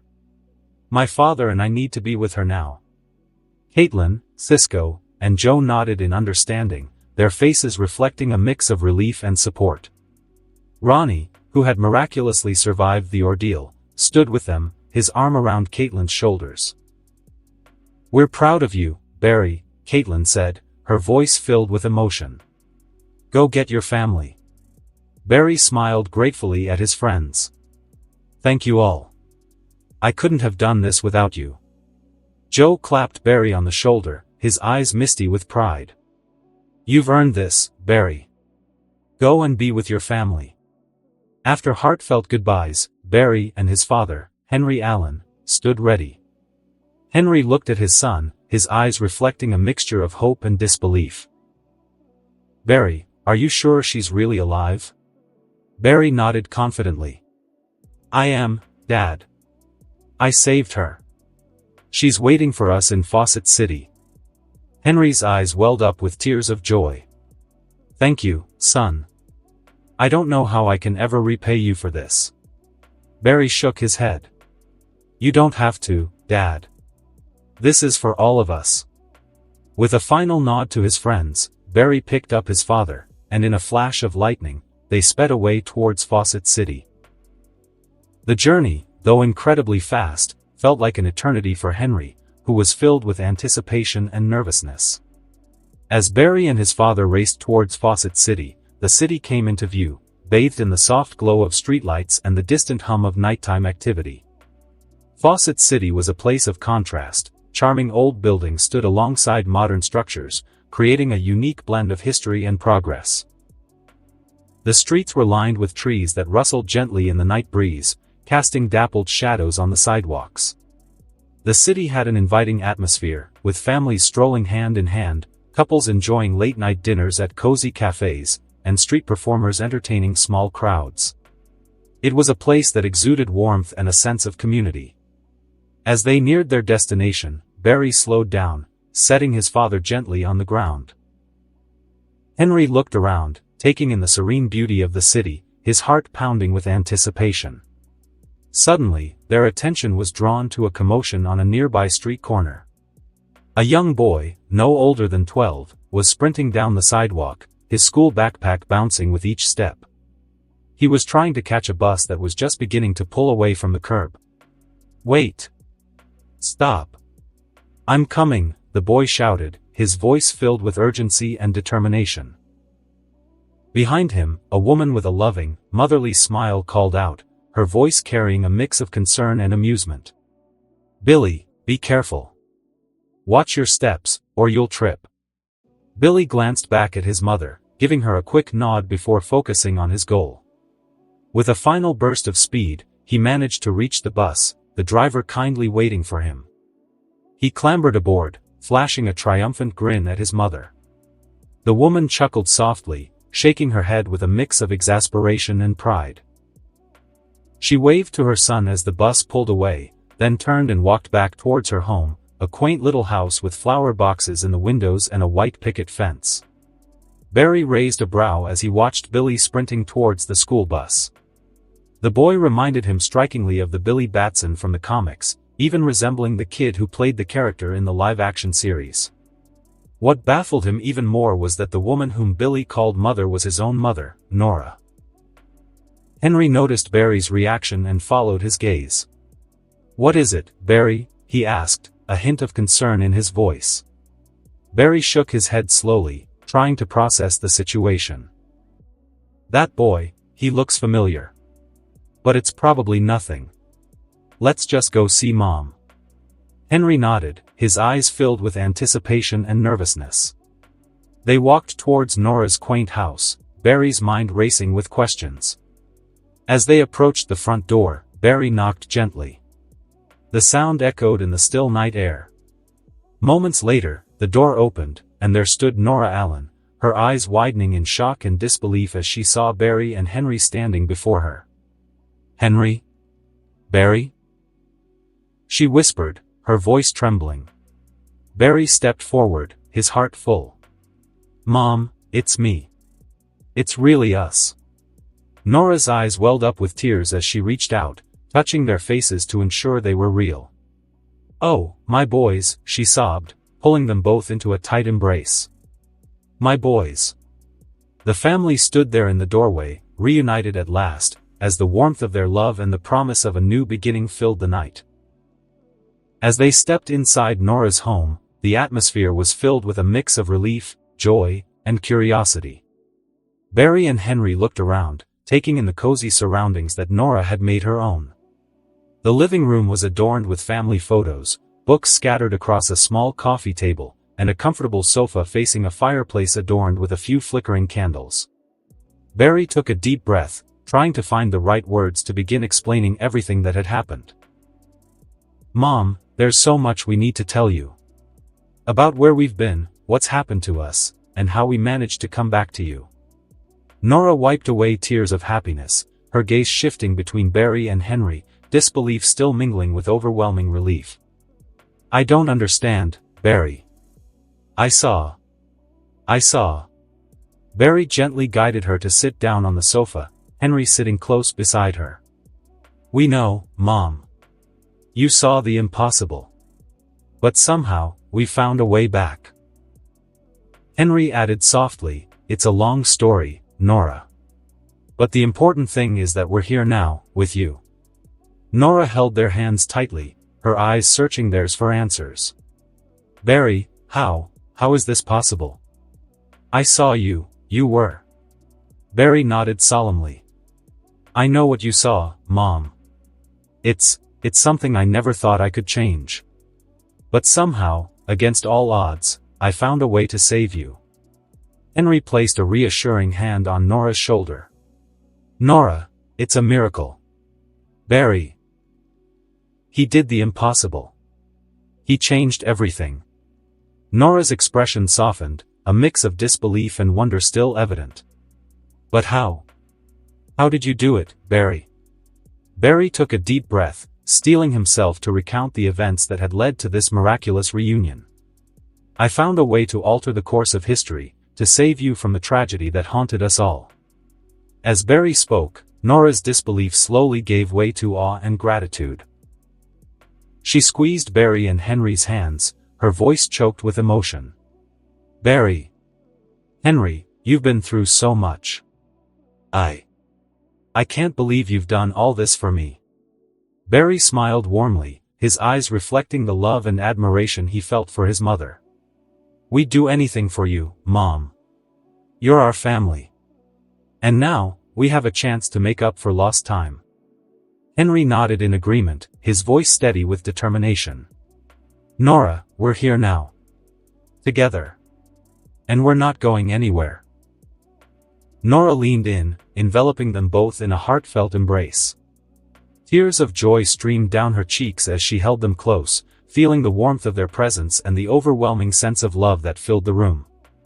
Outside, the night in Fawcett City continued its peaceful rhythm, oblivious to the miraculous reunion taking place within Nora's home.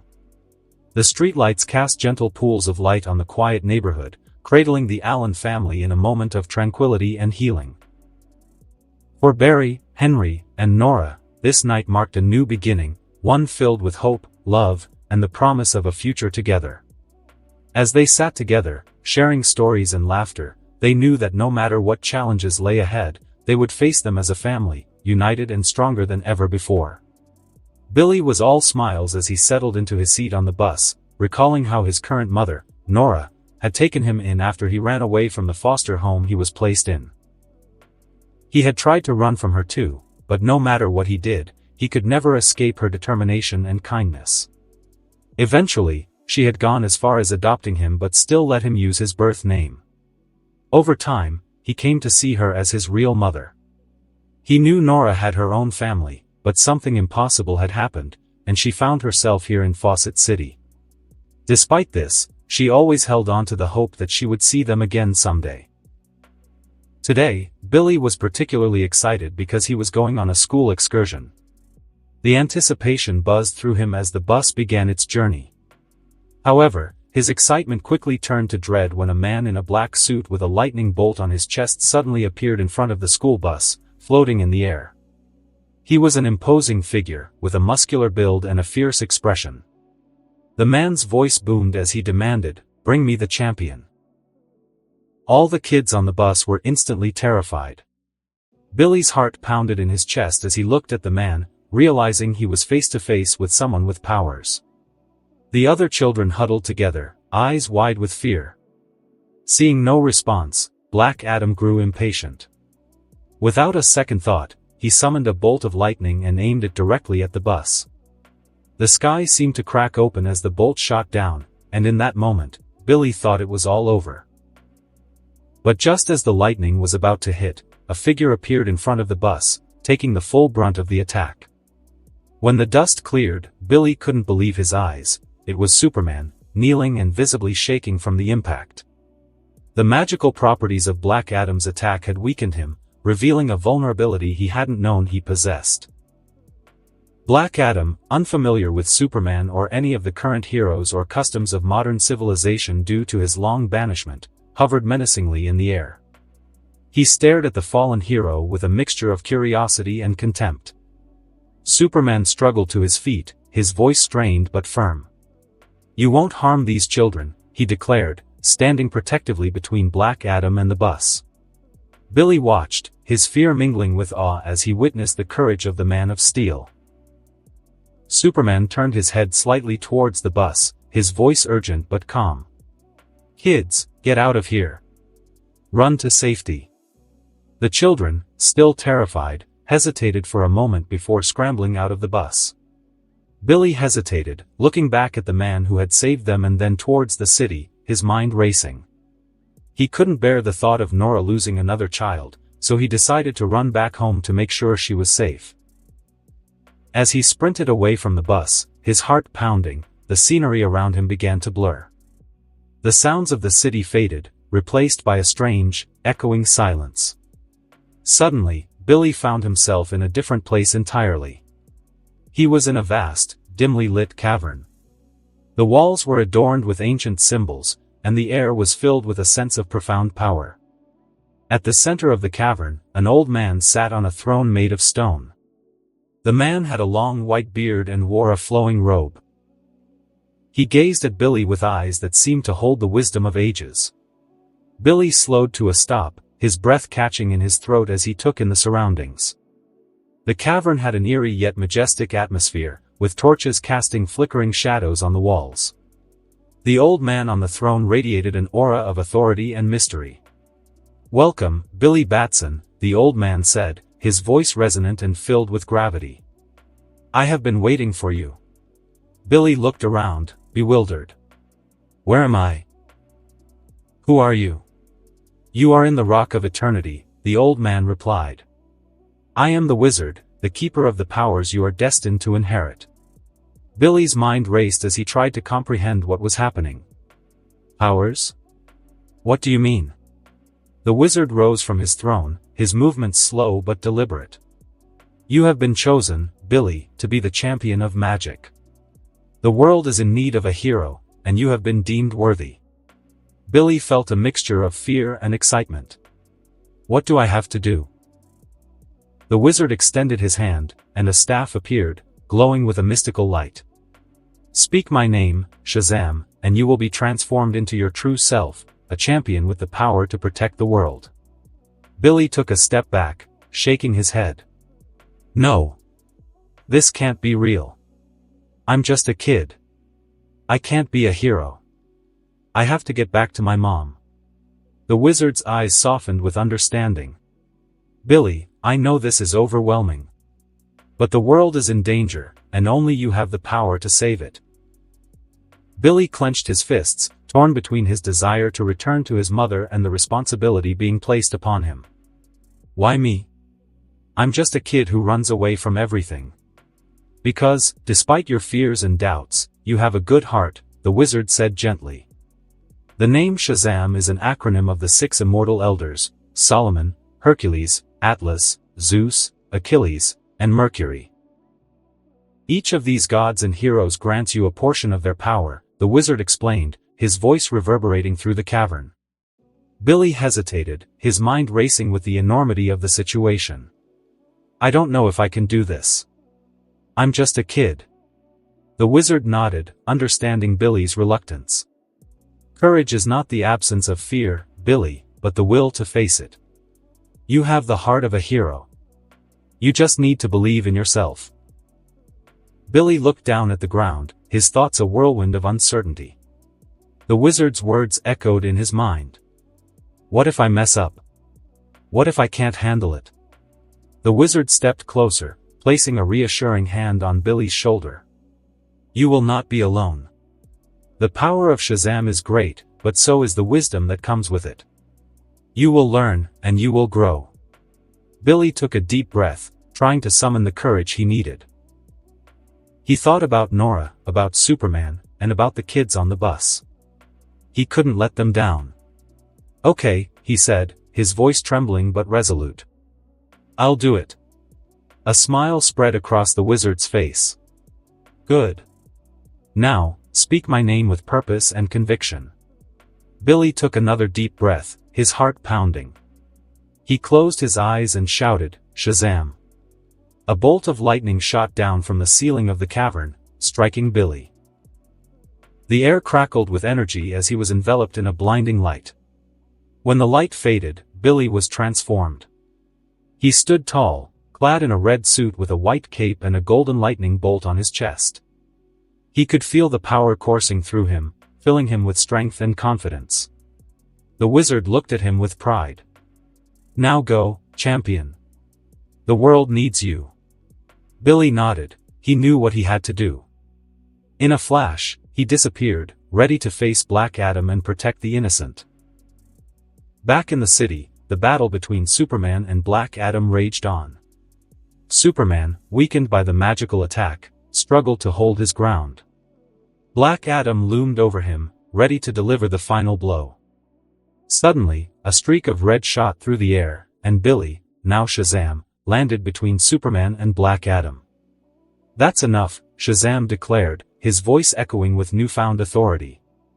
Black Adam's eyes narrowed as he assessed the new arrival. "So, the champion finally shows himself," he sneered. "Let's see if you're worthy of the power you wield."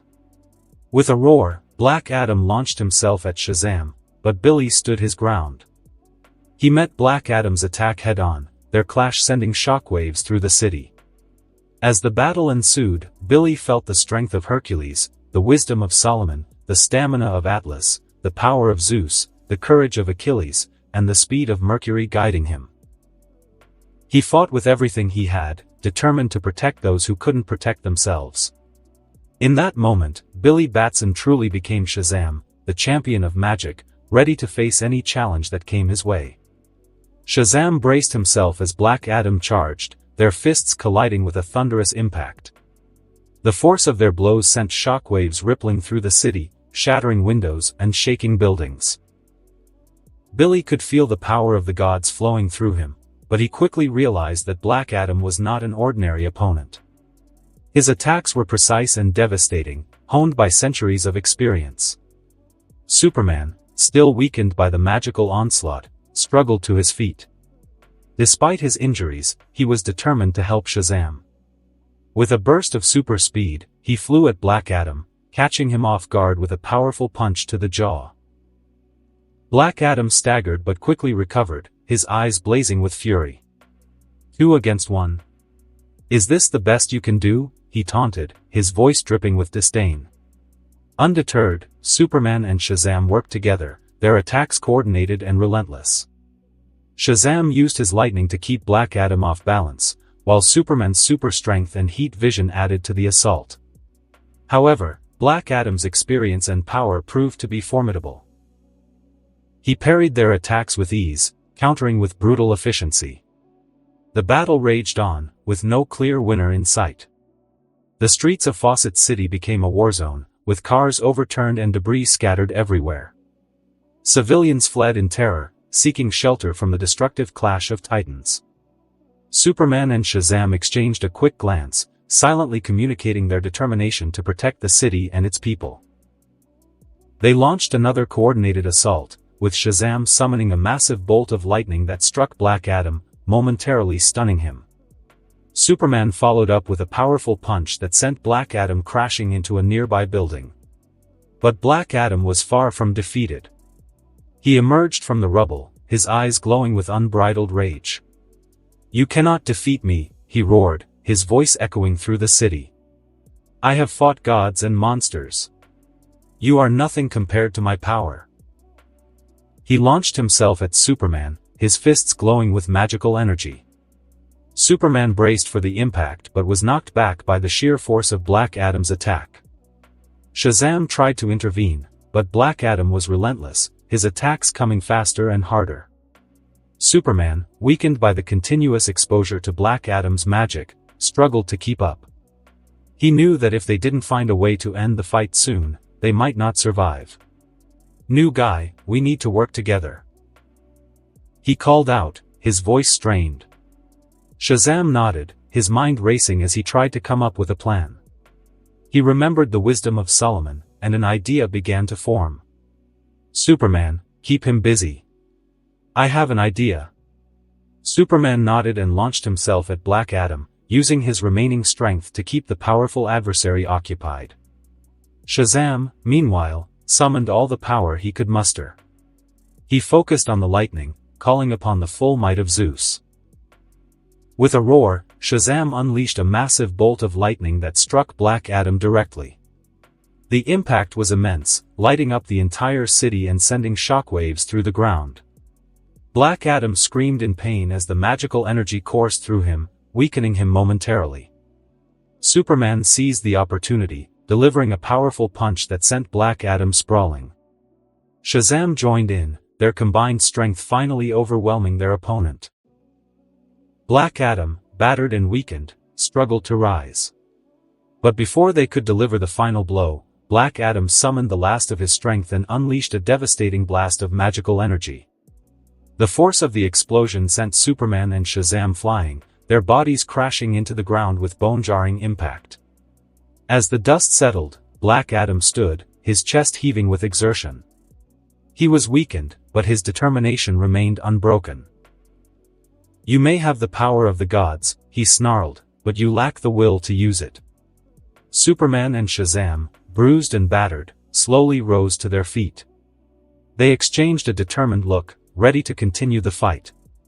But before they could launch another attack, a sudden voice cut through the chaos.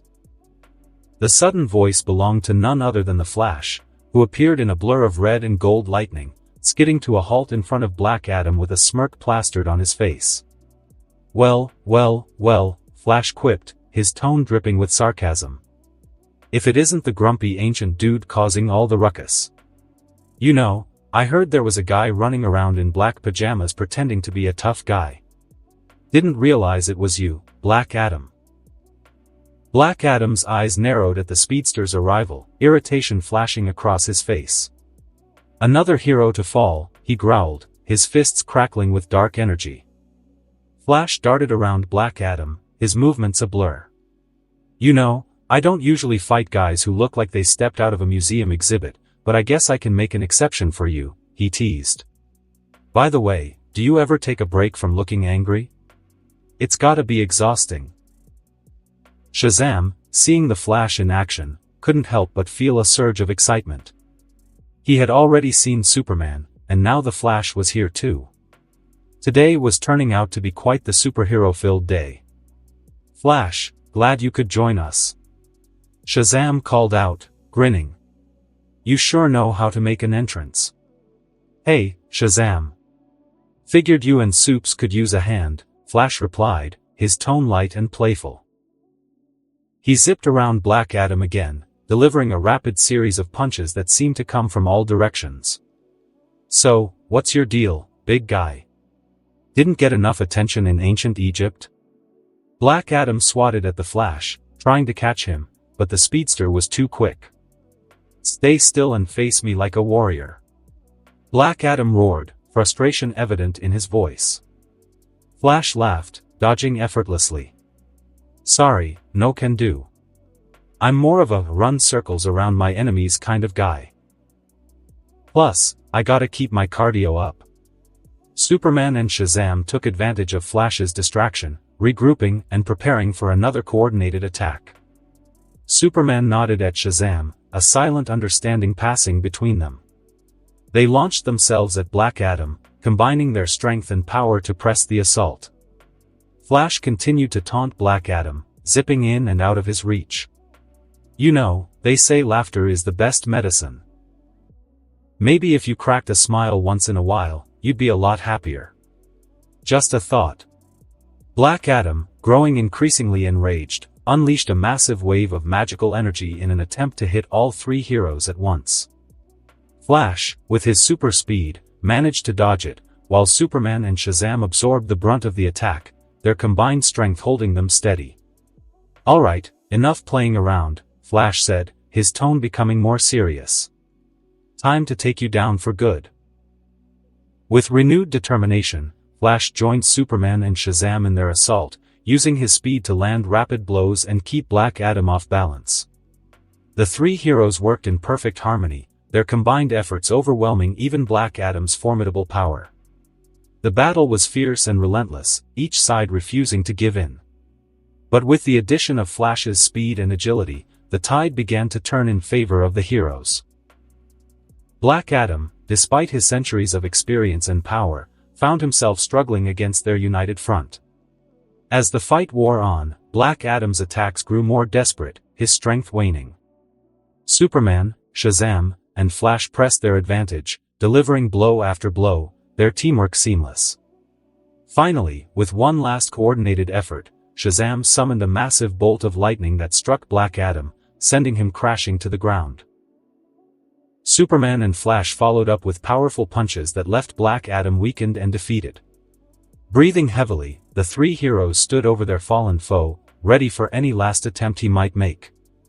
But Black Adam, beaten and exhausted, could only glare up at them with a mix of anger and grudging respect. "Well, that was fun," Flash said, grinning. "Who's up for ice cream?" Flash smirked, pulling out a small device from his belt and activating it. A shimmering portal appeared, the entrance to the Phantom Zone. Black Adam, too weak to resist, was quickly pulled into the interdimensional prison, his furious roars echoing as he vanished from sight. "Well, that takes care of that," Flash said, dusting off his hands. He turned to Superman and Shazam. "Nice teamwork, guys." Superman nodded, his face serious but grateful. "Thanks for the assist, Flash. We couldn't have done it without you." "Anytime, Supes," Flash replied, giving him a friendly pat on the shoulder. Superman turned to Shazam and gave him a nod. "Good job, Shazam. We'll talk more later." Shazam nodded back, a mix of pride and exhaustion on his face. "Thanks, Superman." With that, Superman took off into the sky, leaving a gust of wind in his wake. Flash watched him go, then turned to Shazam with a mischievous grin. "Time to go home, kid, or should I say, kid bro." Shazam's eyes widened in surprise, his heart racing. How did Flash know? His mind was filled with worry and confusion. Flash chuckled, noticing Shazam's anxious expression. "Relax, kid. I have a knack for figuring things out. Besides, we heroes have our ways." How did you know?" Shazam stammered, his voice tinged with fear. Flash chuckled and shook his head. "Come on, Billy, I don't have time to explain. Mom is waiting for you." Shazam's eyes widened further, his mind racing. How did Flash know his name? He was so stunned that he almost missed what Flash said next. It finally sank in, and Shazam's mouth dropped open in disbelief. He pointed at Flash, his voice shaky with astonishment. You are. Flash grinned, enjoying the moment. "Yep, it's me, Barry Allen. Your friendly neighborhood speedster and, apparently, your brother now." Billy's jaw practically hit the floor. "No way. You're Barry Allen? The Barry Allen? The one Mom has been talking about?" Barry laughed and gave Billy a playful nudge. "Guilty as charged. Now, let's get you home before Mom starts to worry." Shazam, still in shock, nodded dumbly. "Right, yeah, home. But wait, how do you know it was me? I mean, we have never met before." Barry tapped his head. "Let's just say, when you move as fast as I do, you pick up on things. Plus, it's kind of my job to keep an eye on promising new heroes." Billy nodded slowly, the initial shock giving way to a sense of awe and excitement. "Wow. This is amazing. I can't believe I'm meeting you. And we're brothers?" Barry ruffled Billy's hair again. "Believe it, kid. Now, come on, let's get you back. We've had enough excitement for one day." Barry chuckled. "How about I race you home, then?" Shazam grinned, feeling a thrill at the idea. "You're on." With that, Shazam took to the skies, his powerful form cutting through the air. Flash dashed alongside him on the ground, a streak of red and gold lightning keeping pace. They sped through the city, side by side, a dynamic duo bonded by both their powers and newfound familial connection. As they neared Billy's home, Flash called up to him, "Not bad for your first race, kid bro." Billy laughed, the joy of the moment washing over him. He touched down gently in front of his house, Barry arriving a split second later. "So, what do you think?" Barry asked, still grinning. Billy looked at him, his eyes sparkling with excitement and gratitude. "I think this is the best day ever." Barry nodded, putting a hand on Billy's shoulder. "Welcome to the family, Billy. Now, let's get inside. Mom's waiting."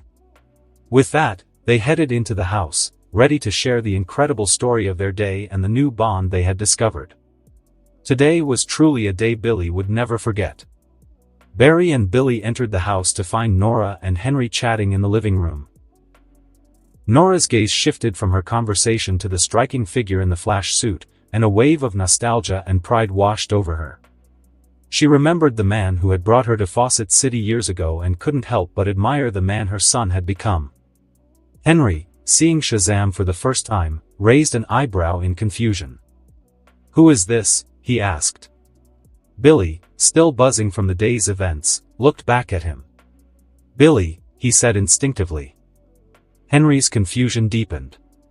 "Billy? Our son Billy?" Nora, noticing the unusual exchange in Billy's hero costume, was equally perplexed. "What's going on here?" Billy took a deep breath, trying to explain amidst the chaos of emotions. "It's a long story. Black Adam tried to kill me because I was the chosen one. I met a wizard named Shazam who gave me these powers. When I say his name, I turn into..." Before he could finish, his mind flashed back to the wizard's words. Not fully aware of what he was doing, Billy instinctively uttered, "Shazam." In an instant, a bolt of lightning struck down, engulfing Billy in a dazzling flash of light. Barry, knowing this would happen, quickly moved Nora and Henry out of the way. As the light faded, Billy stood there, transformed back into his younger self. Nora and Henry stared in amazement as Billy, now back in his normal form, looked up at them with wide eyes. Henry, still processing the transformation, turned to Nora. "Did he just..." Nora, her eyes filled with tears and pride, stepped forward and embraced Billy. "My little Billy," she said softly. "You're our hero, and we're so proud of you." Billy, slightly disoriented but relieved, looked at Barry and said, "I didn't know I could do that." Barry smiled, a hint of amusement in his eyes. "It's all part of the powers, kid. You'll get the hang of it." Nora, still overwhelmed, looked at Barry and then at Billy. "What else do we need to know?" Barry explained briefly, "Billy has the power to transform into Shazam with that word, thanks to the wizard. It's all part of his new abilities." As the family gathered around, the room filled with warmth and understanding. Despite the earlier confusion, they began to share their stories and experiences, finding joy in their new reality. The day had brought unexpected revelations, but it also deepened the bonds between them, making it a day they would all remember with a sense of wonder and pride. Barry and Billy arrived at Star Labs, the hub of metahuman research and home to Team Flash. Barry had brought Billy here to introduce him to the team and show him where much of his hero work took place. Billy, still buzzing with excitement from the earlier events, darted around the lab in awe. The sleek, futuristic design and high-tech equipment were unlike anything he had seen before. He zipped from one end of the lab to the other, examining everything with wide-eyed wonder. Cisco Ramon, the team's resident tech genius, was trying to keep up with Billy's energy. Hey, hey. Watch it, kid. Some of this stuff is pretty sensitive," he called out, waving his hands in the air as Billy came dangerously close to some delicate instruments. Billy, unfazed, continued to race around, his laughter echoing through the lab. "This place is amazing," he exclaimed, his excitement palpable. Caitlin Snow, the team's medical expert, watched Billy with a mix of curiosity and disbelief. She still couldn't quite wrap her head around the fact that this energetic boy could transform into the mighty Shazam.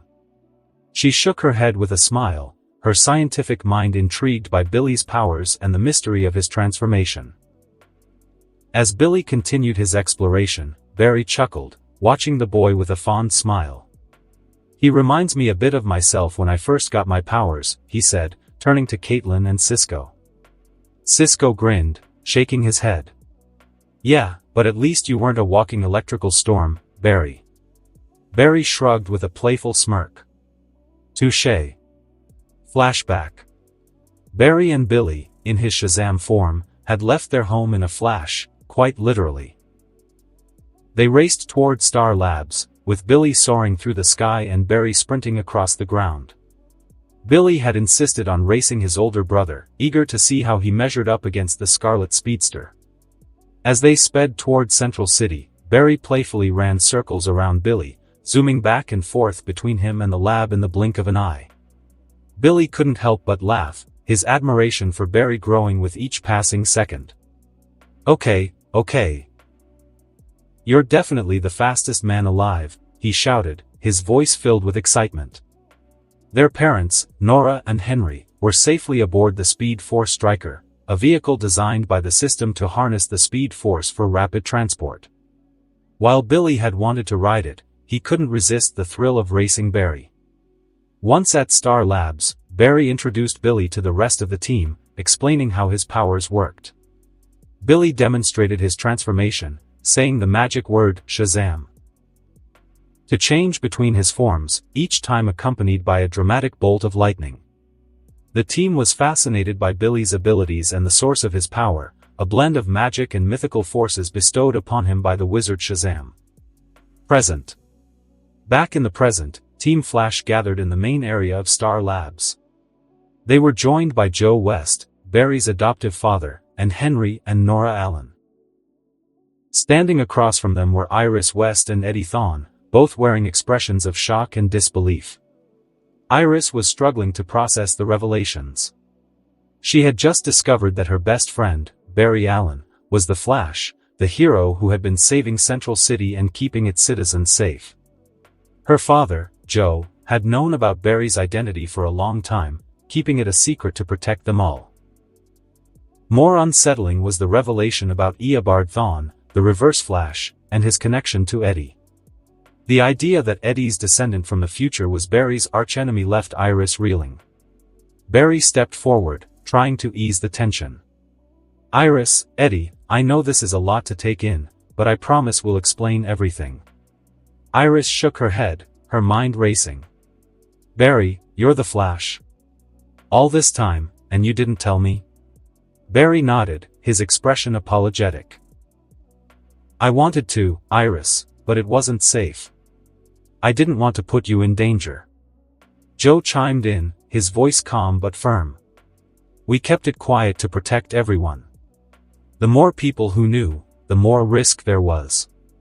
Eddie, still processing everything, glanced at Barry and then at the rest of the team. "So, all of you have been working together, keeping this secret?" Caitlin stepped forward, offering a reassuring smile. "We're here to help Barry protect the city. And now, with Billy, Shazam, we have even more support." As Team Flash gathered in the main area of Star Labs, their conversation was suddenly interrupted by a sharp beeping sound emanating from the monitors lining the walls. The team turned their attention to the screen, where an alert was flashing. Cisco immediately moved to the computer, his fingers flying over the keyboard. "We've got a hit on the metahuman scanner," he announced, his eyes narrowing as he focused on the data. At that same moment, Joe's phone rang. He picked up, listening intently as the voice on the other end delivered the news. His expression grew serious as he ended the call and turned to Barry. "There's been a murder," Joe said, his voice grave. "The case came in with a special code. It might be related to a metahuman." Barry nodded, his face a mask of determination.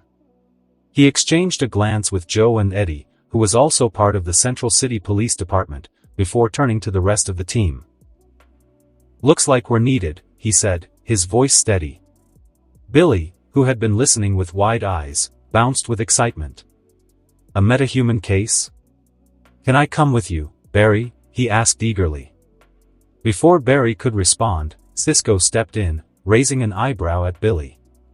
"And where exactly do you think you're going, kid?" he asked, amused by Billy's enthusiasm. Billy puffed out his chest. To stop the bad guys, of course. Caitlin chuckled, approaching Billy with a kind smile. Barry, Joe, and Eddie are part of the police force, she explained gently. They're going to solve a case, not to beat up the bad guys like you said. Billy nodded, understanding dawning on his face. Oh, right. Detective stuff, he said, a little disappointed but still fascinated by the idea. Barry gave Billy a reassuring smile. Don't worry, Billy. We'll handle this one. There'll be plenty of time for heroics later. With that, Barry turned to Joe and Eddie. Let's go, he said, and in a flash, he was gone, speeding out of Star Labs with Joe and Eddie following behind. Billy watched them go, a mixture of admiration and anticipation in his eyes. He took a seat, his gaze fixed on the computer monitors as Cisco continued to work. Meanwhile, Iris stood apart from the group, still processing the whirlwind of revelations. Her mind was a jumble of thoughts and emotions, and she felt the need to clear her head. As she walked through the lab, her hand brushed against the walls, searching for something to ground her. Her fingers suddenly found a hidden panel, and with a gentle push, a section of the wall slid open to reveal the entrance to the time vault. Curiosity piqued, Iris stepped inside, her eyes widening at the sight of the mysterious room. The time vault was a hidden chamber within Star Labs. Iris hesitated for a moment, the weight of her discovery sinking in. She glanced around, taking in the futuristic displays and the eerie stillness of the room. What is this place? She murmured to herself, her voice barely above a whisper. Star Labs, Time Vault. Inside the Time Vault, Iris stood transfixed by the headline scrolling across the holographic display. She marveled at the magnitude of the events she was witnessing, her mind racing to comprehend the scope of the future she had unwittingly glimpsed. The display showed headline after headline of monumental events, each more incredible than the last. She saw headlines about the Flash defeating formidable enemies, the Justice League forming alliances, and the world-changing events that were yet to unfold. Her heart swelled with pride and awe as she realized how pivotal Barry's role was in the fate of the world. Many of the headlines bore her name, written by Iris Weston, with a few collaborations with Lois Lane. It was a surreal experience, seeing the impact her words would have on shaping the narrative of these extraordinary events. She noted her involvement with admiration and disbelief, her journalistic instincts already piecing together the stories she would one day tell. As she read through the headlines, a few minor events caught her attention. Central City honors the Flash, a future ceremony where the citizens of Central City would gather to express their gratitude to Barry for his unwavering dedication to their safety. Metropolis unites for rebuilding efforts. An inspiring collaboration between cities and heroes to restore areas devastated by battles against metahuman threats. Gorilla Grodd detained again, a brief headline about the recurring capture and escape of the intelligent telepathic gorilla, showcasing the ongoing challenges Team Flash faced. Iris's mind raced as she tried to grasp the implications of what she was seeing. The headlines painted a picture of a future filled with danger and triumph, of alliances forged and battles fought. But one headline, in particular, caught her eye, sending a chill down her spine. The Flash missing in crisis. Central City, crime scene. In the aftermath of a mysterious incident downtown, Barry Allen found himself crouched over a shattered glass window, examining the scene with a mixture of curiosity and concern. The glass had been blown outward, scattering across the pavement in a chaotic pattern that suggested an explosive force from within the building. Barry donned a pair of gloves, carefully picking up a fragment of glass and examining it under the bright midday sun. He narrowed his eyes, searching for any clues that might explain the cause of the explosion. His mind worked quickly, analyzing the angles and trajectory, piecing together the sequence of events that had led to the destruction. Nearby, Joe West and Eddie Thawne were methodically questioning witnesses, their voices calm but insistent as they sought to gather any information that might shed light on the mystery. "Did you see anyone enter the building before the explosion?" Joe asked a bystander, his notebook in hand. The bystander, a middle-aged man with a shocked expression, shook his head. "No, sir. I was just walking by when it happened." It was like a bomb went off, but there was no warning, no sound before it happened. Eddie approached another witness, a young woman clutching her phone tightly. "Did you notice anything unusual? Any strange people or vehicles?" The woman shook her head, eyes wide with fear. "No, it was just a normal day. One minute everything was fine, and the next, it was chaos." Barry stood up, wiping his hands on a cloth as he approached Joe and Eddie. The glass blew outward, which means the force came from inside the building. "But there's no sign of any explosive residue," he reported, his mind still racing with possibilities. Joe nodded, glancing at the building's entrance, which was now cordoned off by police tape. "Could it be a metahuman?" he asked, his voice low. Barry considered the question, his thoughts drifting back to the headlines Iris had seen in the time vault. "It's possible," he replied. "There's no sign of traditional explosives, which means it could be a metahuman ability. We should check the meta database for anyone with powers that could cause something like this." Eddie sighed, running a hand through his hair. "This city's getting crazier by the day," he muttered. Barry offered a reassuring smile, his determination unshaken. "We'll figure it out, Eddie. We've faced worse before." Star Labs, control room. Barry returned to Star Labs, his mind still focused on the mysterious explosion downtown. He entered the control room to find a somber atmosphere enveloping the team. Caitlin Snow was staring at her computer screen, her usual smile replaced by a worried frown. Cisco Ramon was tinkering with some equipment, his movements more distracted and restless than usual. Iris stood nearby, her face reflecting a mix of concern and determination. "Hey, everyone," Barry greeted, trying to inject some optimism into the room. "Any progress on the case?"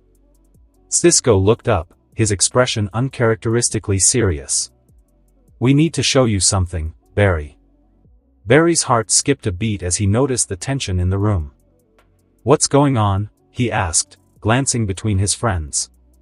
Iris exchanged a glance with Caitlin, then nodded to Cisco. "Gideon, bring up the headline from the Time Vault," Cisco instructed, his voice carrying a weight that made Barry's unease grow. The holographic display lit up, revealing the headline that Iris had seen earlier, "The Flash Missing in Crisis." The words hung in the air like a dark omen. Barry's eyes locked onto the headline, a sinking feeling settling in his gut. "The Flash Missing in Crisis." The word seemed to pulse with ominous significance, stirring a whirlwind of thoughts in his mind. He had grown stronger, faster, and more powerful than his counterpart from the series they often referred to. How could he, of all people, go missing during the crisis?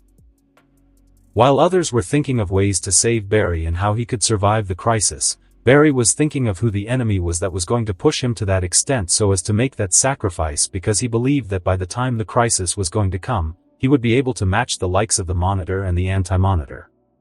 Central City, Town Square. The air buzzed with excitement as the citizens of Central City gathered in the town square, the crowd swelling with anticipation. Banners and signs adorned with lightning bolts waved in the gentle breeze, and a makeshift stage was set up at the center. The mayor, a tall, distinguished man with silver-streaked hair and a beaming smile, stepped up to the podium.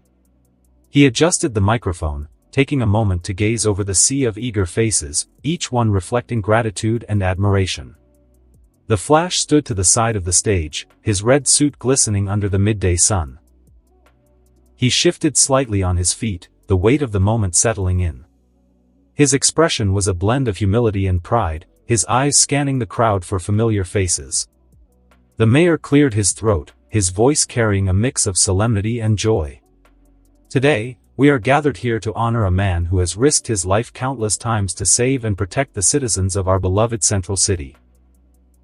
His eyes sparkled with sincerity, and he paused to let his words sink in, the crowd murmuring in agreement. Barry, behind his mask, allowed himself a small, almost shy smile.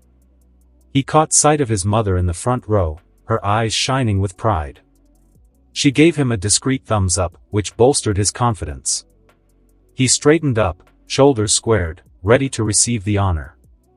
The mayor continued, his voice growing stronger with each word. It is my immense honor, as the mayor of Central City, to present the key to the city to our beloved hero, the Flash. As the mayor reached into a velvet-lined box and withdrew the golden key, the crowd erupted into applause. The mayor turned to Barry, his expression one of profound respect. Barry stepped forward, his movements fluid and confident, yet tinged with the humility that defined him. Taking the key, Barry glanced down at it, then back up at the mayor. "Thank you," he said, his voice steady but filled with emotion. He raised the key high for all to see, the crowd's cheers swelling in response. Barry took a moment to look out over the crowd, his gaze landing on his friends and loved ones scattered throughout. Cisco, with his usual enthusiasm, was cheering loudly, while Caitlin offered a warm, supportive smile. Henry stood with a proud, fatherly look in his eyes with little Billy beside him, and Nora, ever the beacon of strength and support, beamed with unwavering pride. This moment, Barry knew, was not just about him.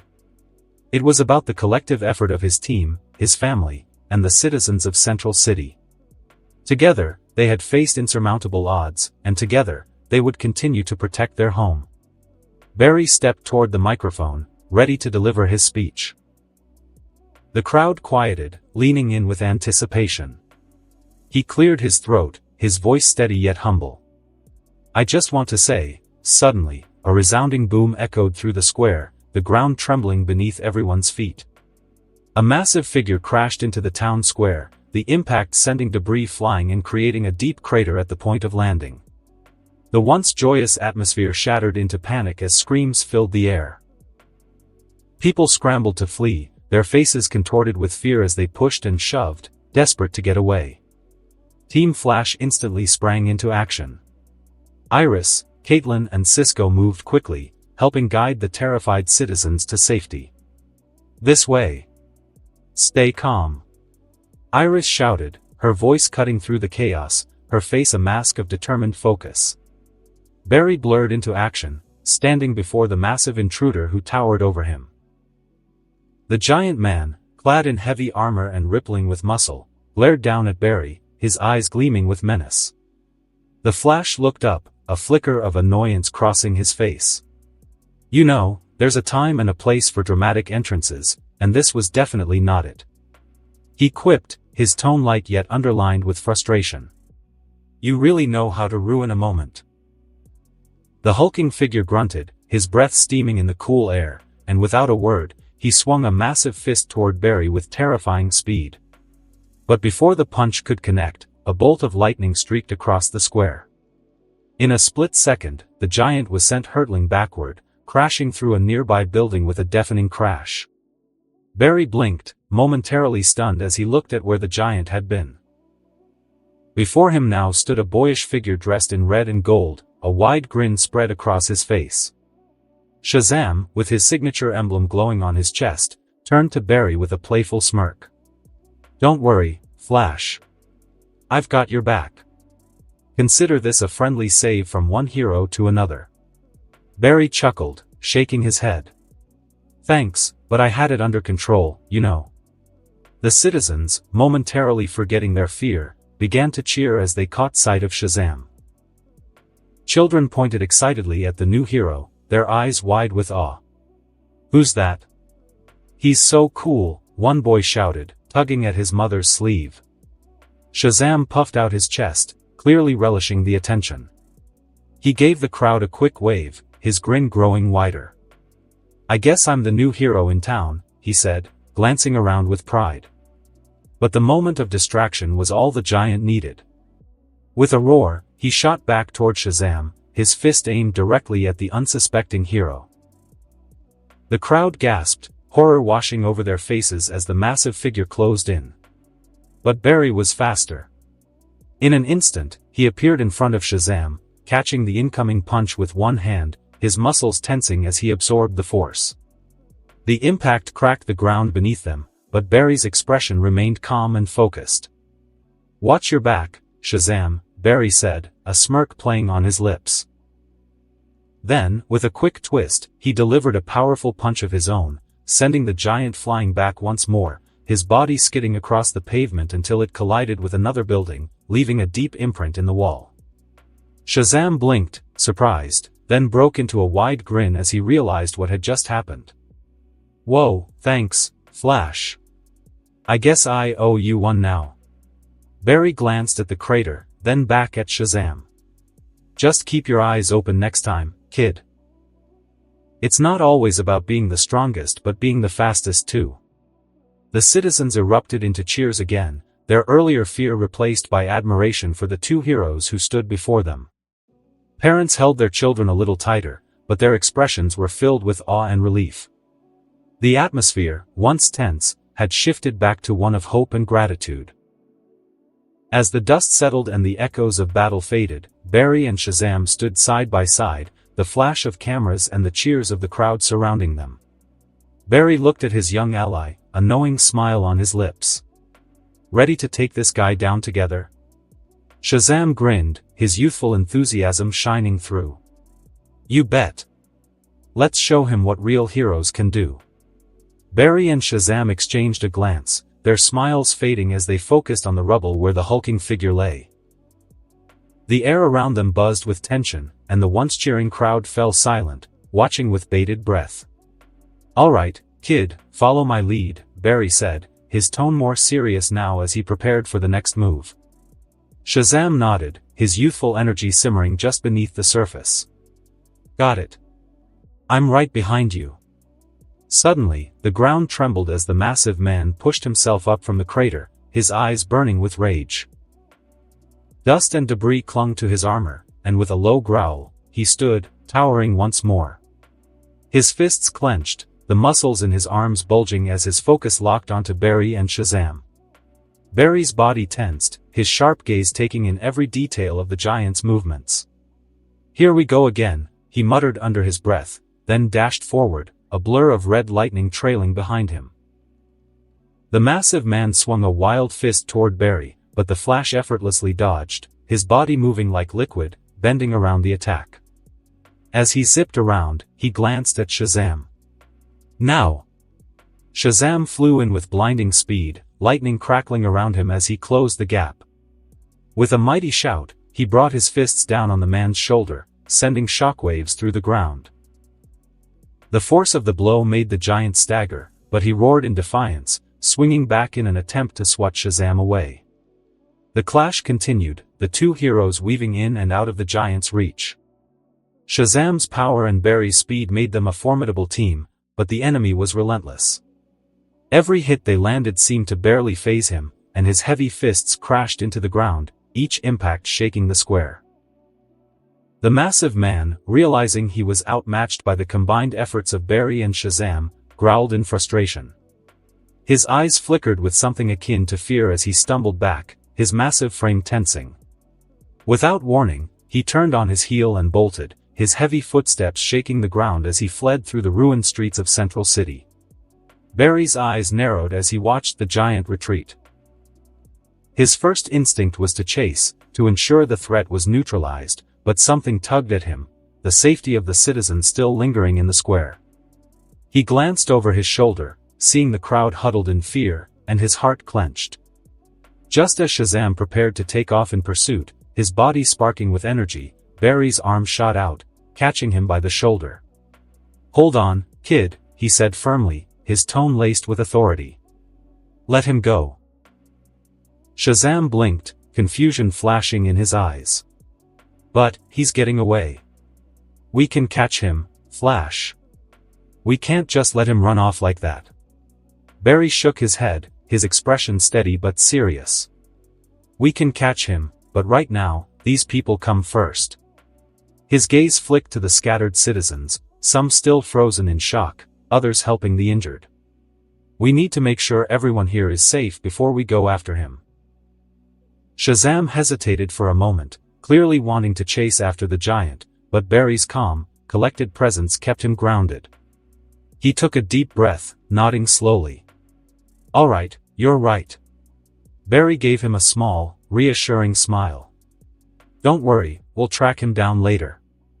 For now, let's focus on the people who need us here. Together, they turned their attention back to the citizens, moving through the square to check on those who had been caught in the chaos. Barry moved swiftly, helping injured civilians, while Shazam used his strength to clear debris and rubble from the streets.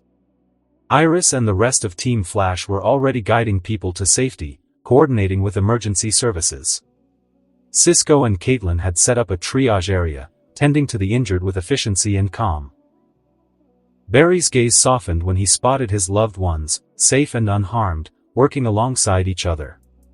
As the situation began to stabilize, Barry took a moment to stand still, the adrenaline of the battle slowly fading. He glanced at Shazam, who was helping a mother and her child out of the wreckage. The young hero looked back at Barry with a newfound understanding in his eyes. "Thanks, Flash," Shazam said, offering a genuine smile. "I was so focused on the fight that I forgot what really mattered." Barry nodded, his expression warm. It's easy to get caught up in the moment.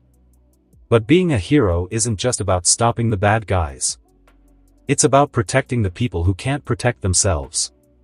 Sometimes that means letting one fight go to win the bigger battle. Shazam chuckled softly. "I guess you're not just fast, you're pretty wise too." Barry smirked. "Don't get used to it, kid. I'm still learning every day." As they worked to help the last of the citizens, Barry's thoughts briefly wandered back to the giant. He knew they would have to face him again, but for now, he was content knowing the people of Central City were safe. The battle could wait. When the square was finally cleared and the last of the injured were tended to, Barry glanced toward the horizon where the giant had disappeared.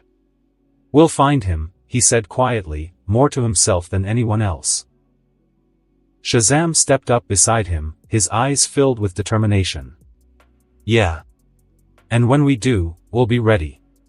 Star Labs Team Flash had returned to the familiar confines of Star Labs, the tension from the town square battle still lingering in the air. The soft hum of equipment filled the room as they gathered in the control room, each one lost in thought. The screen displayed images of the giant man they'd fought, his towering figure frozen mid-attack.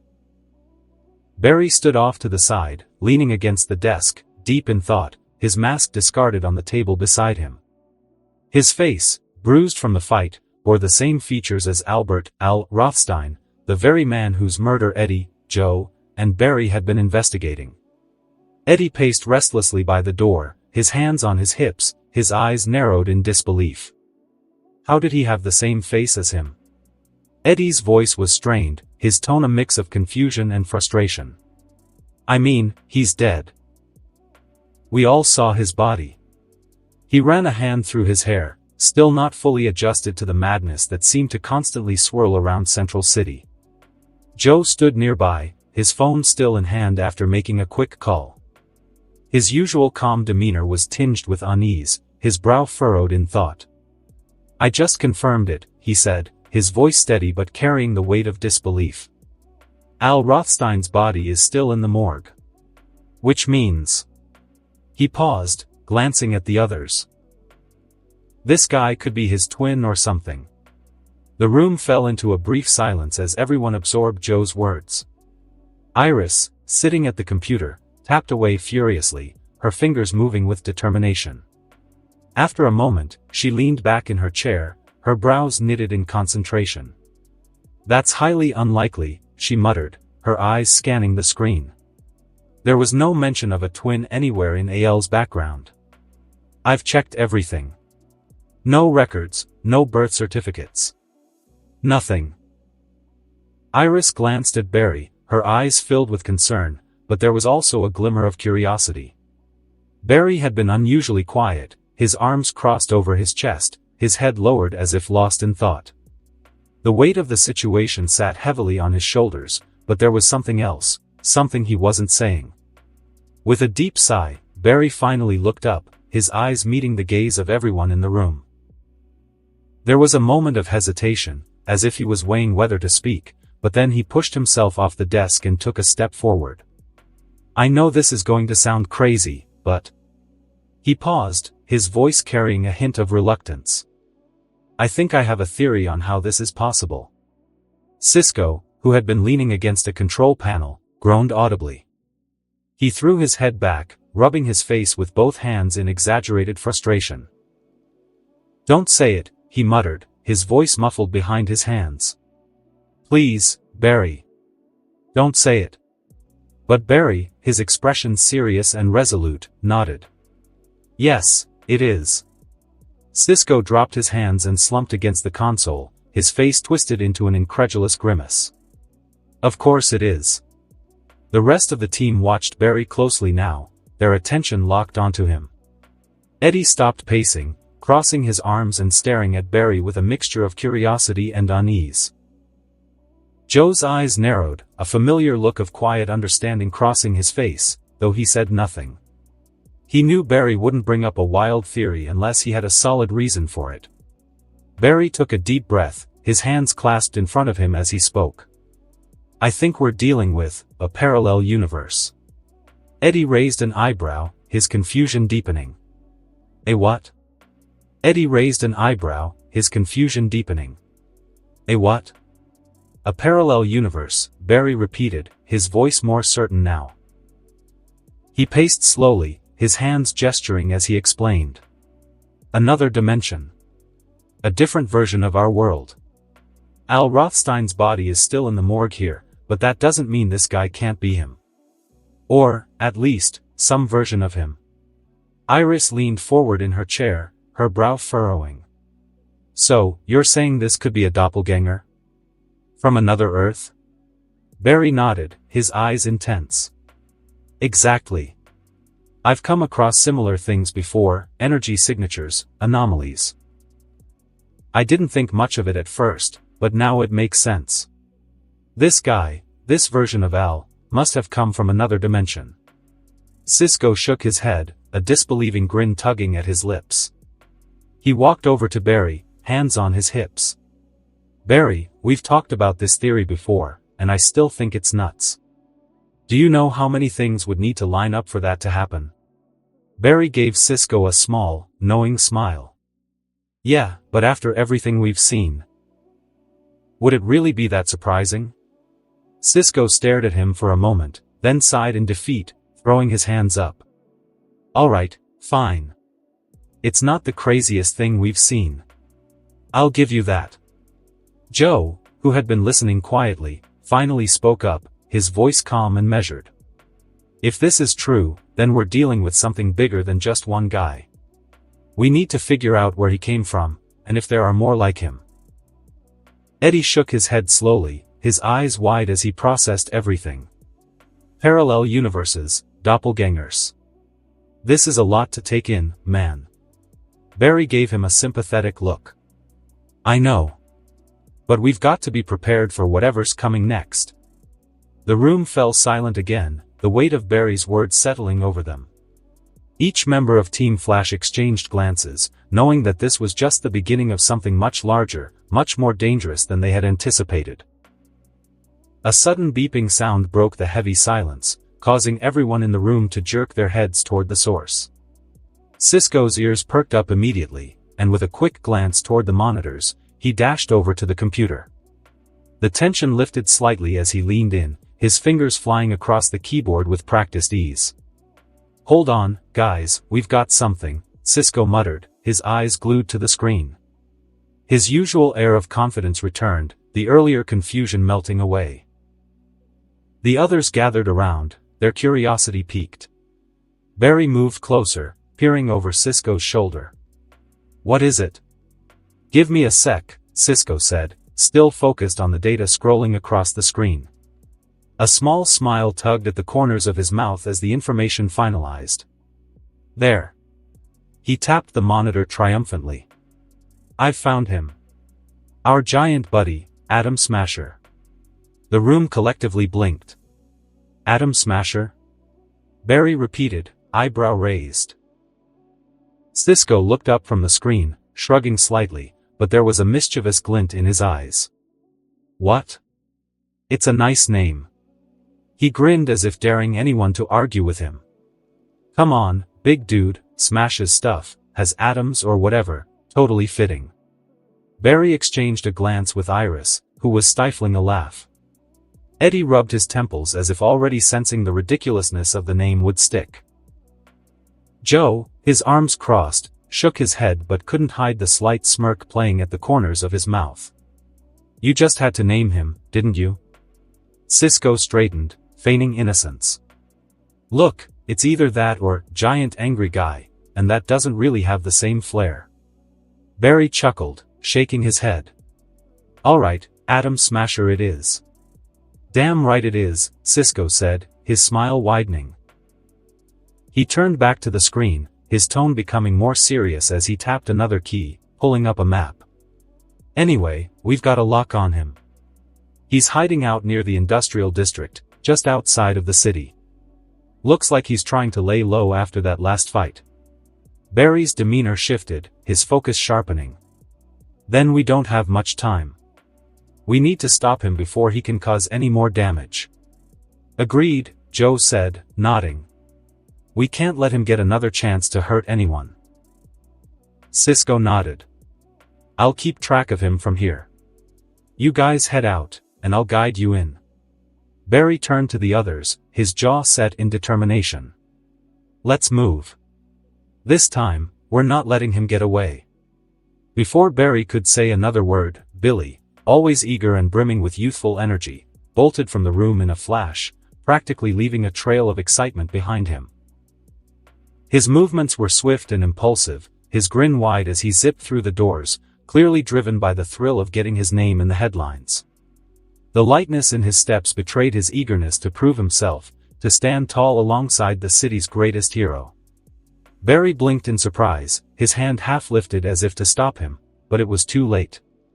A faint, amused smile tugged at the corner of his mouth as he sighed. Typical, he thought, shaking his head. Billy was always so quick to act, so driven by the need to make his mark. That youthful enthusiasm was admirable, but it also made Barry just a little bit nervous. With a deep breath, Barry didn't waste another second. His movements were fluid and graceful, a blur of speed as he grabbed his suit from the rack in the corner. In one smooth motion, he was dressed and out the door, the familiar crackle of lightning in his wake. His mind was already focused and sharp, and as he moved, his heart was steady with the responsibility that lay ahead. Behind them, Nora watched the scene unfold from her spot near the entrance, her eyes soft and filled with affection. She had seen these boys, her boys, run off countless times, always chasing the next big danger, always so sure of themselves. But no matter how many times she saw it, that maternal instinct still flickered within her. Her lips curled into a gentle smile, a quiet warmth in her expression. She stepped forward, the words slipping from her lips in a voice filled with both pride and concern, "Take care, my boys." The sound of her voice lingered in the air as Barry and Billy disappeared from sight. The soft echo of her words was both a blessing and a prayer, a quiet reminder that no matter how fast they ran, they always had a home to come back to. Flash arrived at the factory in a blur of red lightning, his feet skidding to a halt as he took in his surroundings. The air was thick with tension, the hum of machinery vibrating through the ground beneath him. A few seconds later, there was a sudden gust of wind followed by a loud thud, and Shazam landed beside him, his boots cracking the pavement slightly from the impact. The younger hero grinned, slightly out of breath, his eyes sparkling with playful frustration. "Man, I can never get faster than you, right?" Shazam said, hands on his hips as he glanced over at Flash, his youthful energy bubbling just below the surface. Flash chuckled softly, his eyes scanning the building in front of them as he remained focused on the task at hand. "If that were possible, then I wouldn't be called the fastest man alive, would I?" His tone was light but carried an edge of confidence, the kind that only came from years of experience. Shazam sighed, running a hand through his messy hair, his shoulders slumping slightly in exaggerated defeat. "Yeah, you're right," he muttered, his lips twitching into a half-smile. Despite his joking demeanor, there was a glint of determination in his eyes. He might not be faster, but he was ready for whatever lay ahead. Together, they made their way into the building, moving with a quiet but sure-footed urgency. Flash's movements were fluid, almost instinctive, while Shazam's were more deliberate, his muscles tensed in anticipation. The air inside the factory was hot and heavy with the scent of metal and the faint hum of machinery echoing off the walls.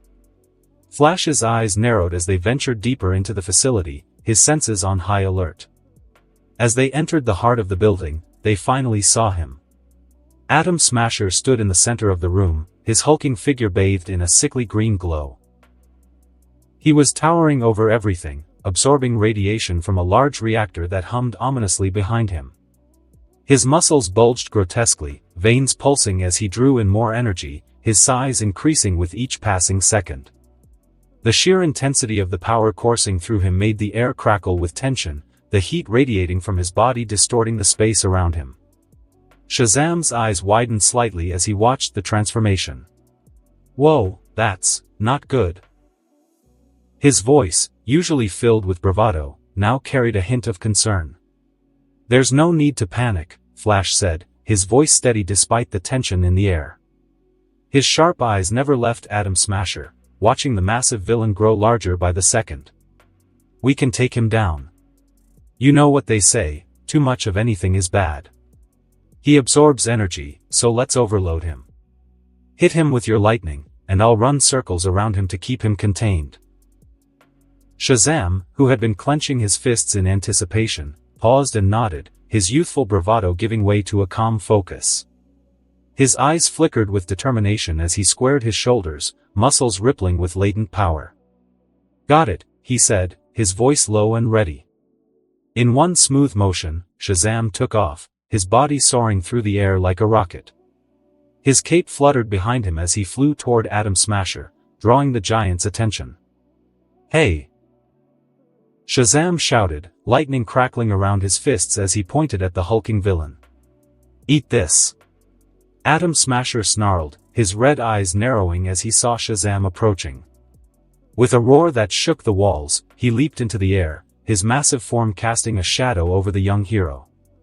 His powerful legs propelled him toward Shazam with the intent to crush him under his weight. But Shazam was faster. His eyes gleamed with excitement, his movements sharp and effortless. Just as Atom Smasher lunged, Shazam's fist shot forward with the force of a freight train. The punch connected squarely with Atom Smasher's chest, the impact sending a shockwave through the air. The giant's body crumpled like a ragdoll, crashing into the ground with a thunderous boom that rattled the entire building. Atom Smasher groaned, the wind knocked out of him, but before he could recover, Shazam's entire body sparked with electricity. His eyes glowed a brilliant white as he unleashed a flurry of lightning bolts, the raw energy crackling through the air. Each strike hit Atom Smasher like a battering ram, causing him to writhe and howl in pain as the energy overwhelmed his body. Flash, now a blur of red lightning, darted into action. He moved with lightning-fast precision, circling around Atom Smasher at blinding speed. His feet barely touched the ground as he ran faster and faster, creating a vortex of wind and energy that whipped around the villain. The swirling air buffeted Atom Smasher, trapping him within a cyclone of speed and power. Barry's face was tense with concentration, his jaw set as he began running around Atom Smasher. Every muscle in his body moved in perfect synchronization, his legs pumping as his lightning crackled with each step. He could feel the air around him growing heavier as he contained Atom Smasher within the vortex. Shazam, hovering just above the giant, grinned as he watched the villain struggle. His fists crackled with more lightning, ready to unleash another strike if necessary. "How's that for a snack?" he shouted, his voice filled with playful confidence. Atom Smasher groaned, trying to rise to his feet, but between the relentless vortex of Flash and the searing electricity from Shazam, he was pinned down, unable to break free. His eyes flickered with rage, but his body was clearly reaching its limit. "Keep it up, Shazam!" Flash shouted, his voice barely audible over the roaring wind. His legs were a blur of motion, and he could feel the energy building, the pressure around them growing with each second. Shazam's smile widened. "Don't worry, I've got plenty more where that came from." Barry, fully aware of his own speed and capabilities, didn't push himself to the limit. He didn't need to, not with someone like Atom Smasher. This was less about taking down the villain and more about teaching Billy the ropes. A smirk tugged at the corner of his mouth as he ran at a controlled pace, maintaining the vortex but allowing Atom Smasher a bit of movement to keep Billy on his toes. Barry glanced toward Shazam, watching the young hero in action. He admired Billy's raw power and enthusiasm, but he knew that brute strength wasn't always the answer. Sometimes, a little finesse went a long way. "Let's see how he handles this," Barry muttered to himself as he kept his pace just fast enough to contain the giant. Meanwhile, Shazam floated above Atom Smasher, his youthful exuberance bubbling to the surface again. He was confident after landing that punch and unleashing his lightning. "You ready for round 2? Shazam called down, his voice brimming with energy. Atom Smasher groaned, still absorbing the radiation but clearly struggling against the combined forces of Barry's speed and Shazam's power. He attempted to stand, his massive fists pounding the ground in frustration. Barry, keeping his composure, called out to Shazam.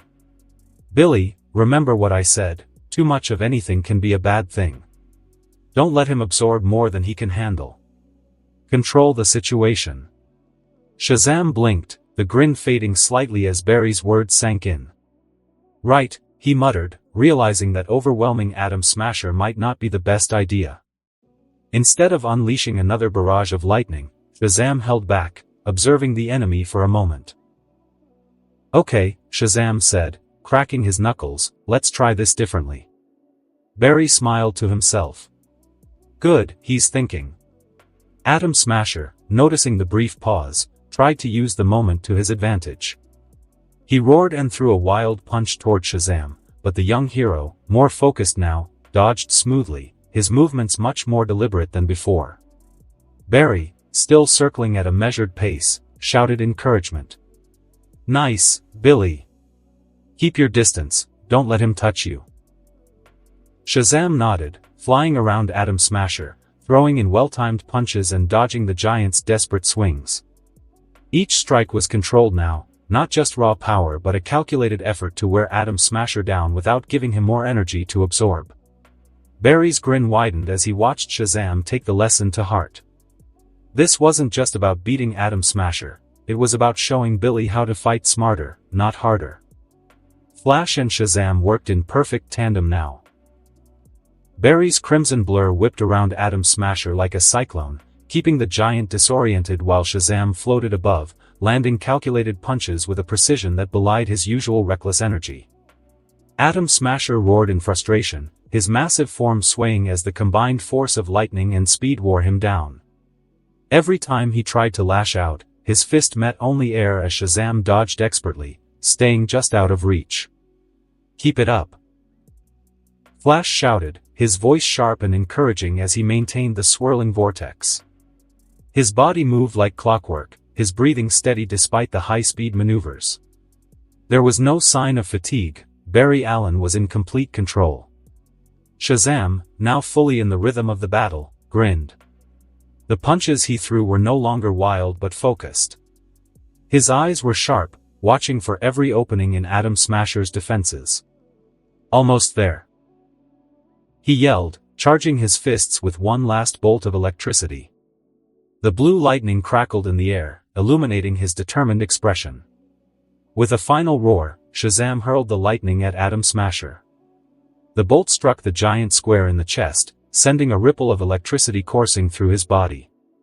Atom Smasher let out a guttural scream as he collapsed to his knees, his massive frame shrinking slightly as the radiation he'd absorbed was forcibly expelled. Flash slowed his pace, his red lightning dissipating as he skidded to a stop beside Atom Smasher. He was calm, his chest rising and falling lightly from the exertion. With practiced efficiency, Barry pulled out a pair of meta-dampening handcuffs, quickly snapping them around Atom Smasher's wrists. The giant groaned, struggling briefly, but his strength was gone. "Stay down," Flash said quietly, his voice carrying the weight of authority. He glanced at Shazam, who floated down beside him, his chest still heaving from the fight. "That was awesome," Shazam muttered, wiping sweat from his brow, still buzzing with adrenaline.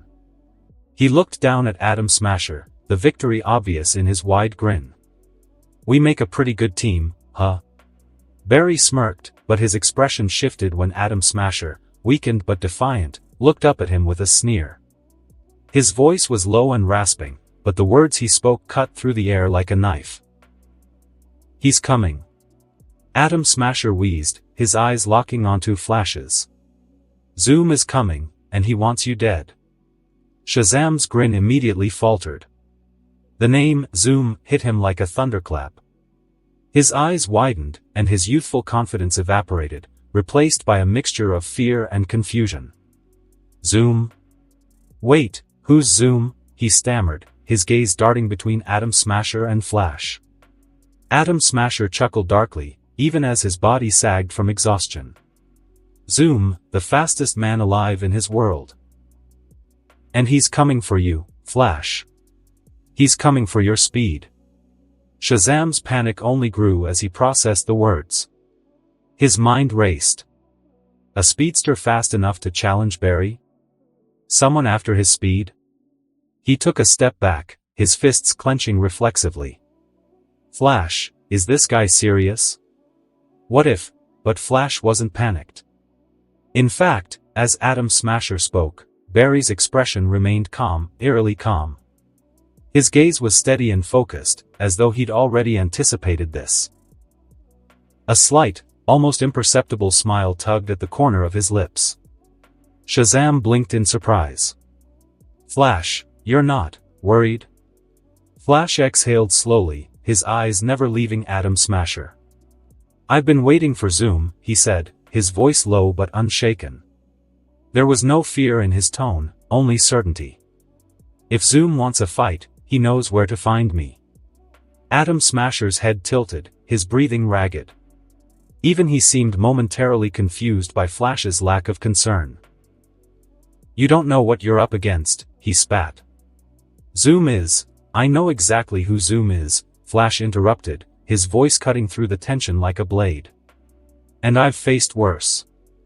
Shazam's brows furrowed as he stared at Barry, trying to reconcile the calm, collected man in front of him with the overwhelming threat they were apparently facing. "You're serious," Shazam whispered, his earlier panic beginning to fade, replaced with something else, trust. Barry nodded, his eyes now softening as he turned toward Shazam. "Listen, Shazam, I've been through this kind of thing before. Zoom might be dangerous, but we're ready." "You're ready." Shazam swallowed, nodding slowly. His shoulders relaxed, and though his heart still pounded in his chest, the fear was ebbing away. If Barry wasn't afraid, then maybe, just maybe, they could handle this. As for Atom Smasher, he slumped against the cold ground, the last vestiges of his strength leaving him. "You're a fool," he muttered, his voice barely audible now. Flash merely tightened the cuffs and stood, his posture as composed as ever. "We'll see."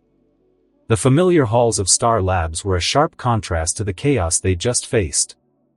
Flash and Shazam arrived in a blur, their victorious energy hanging in the air, but as soon as they stepped through the doors, Billy didn't waste a second. With a single word, Shazam. The young hero was enveloped in a brilliant flash of lightning. In a blink, the towering figure of Shazam vanished, replaced by the much smaller frame of Billy Batson. His body visibly slumped in relief as if the weight of the battle had lifted the moment he returned to his human form. He rubbed the back of his neck awkwardly, his wide eyes betraying his youthful anxiety. Barry, still in his suit but now more relaxed, glanced at Billy and offered him a reassuring smile. His mask had been pulled back, revealing the steady, confident face of Barry Allen. "You did great back there," he said, his voice calm and grounding. Billy, however, seemed less convinced. His mind still buzzed with the name they had just heard, Zoom. "I don't get it, Flash," Billy muttered, pacing the room with restless energy. His hands waved in the air, the anxiety bubbling over. "Who is Zoom? If he's as fast as Atom Smasher said, shouldn't we be, I don't know, freaking out?" His voice cracked slightly, betraying the fear simmering just beneath the surface. Billy's brow was furrowed, his youthful face drawn tight with worry, and he shot a quick glance at Barry, expecting some kind of reassurance. Barry leaned against one of the lab's consoles, his arms crossed, and shook his head, his demeanor completely at ease. "I told you, Billy, it's not the first time I've dealt with someone like Zoom." His tone was measured, almost nonchalant, as if Zoom was no more than a minor inconvenience. Heck, even the Reverse Flash is more of a threat than Zoom if he was sincere. He's dangerous, sure. But we don't panic. That's how we beat guys like him.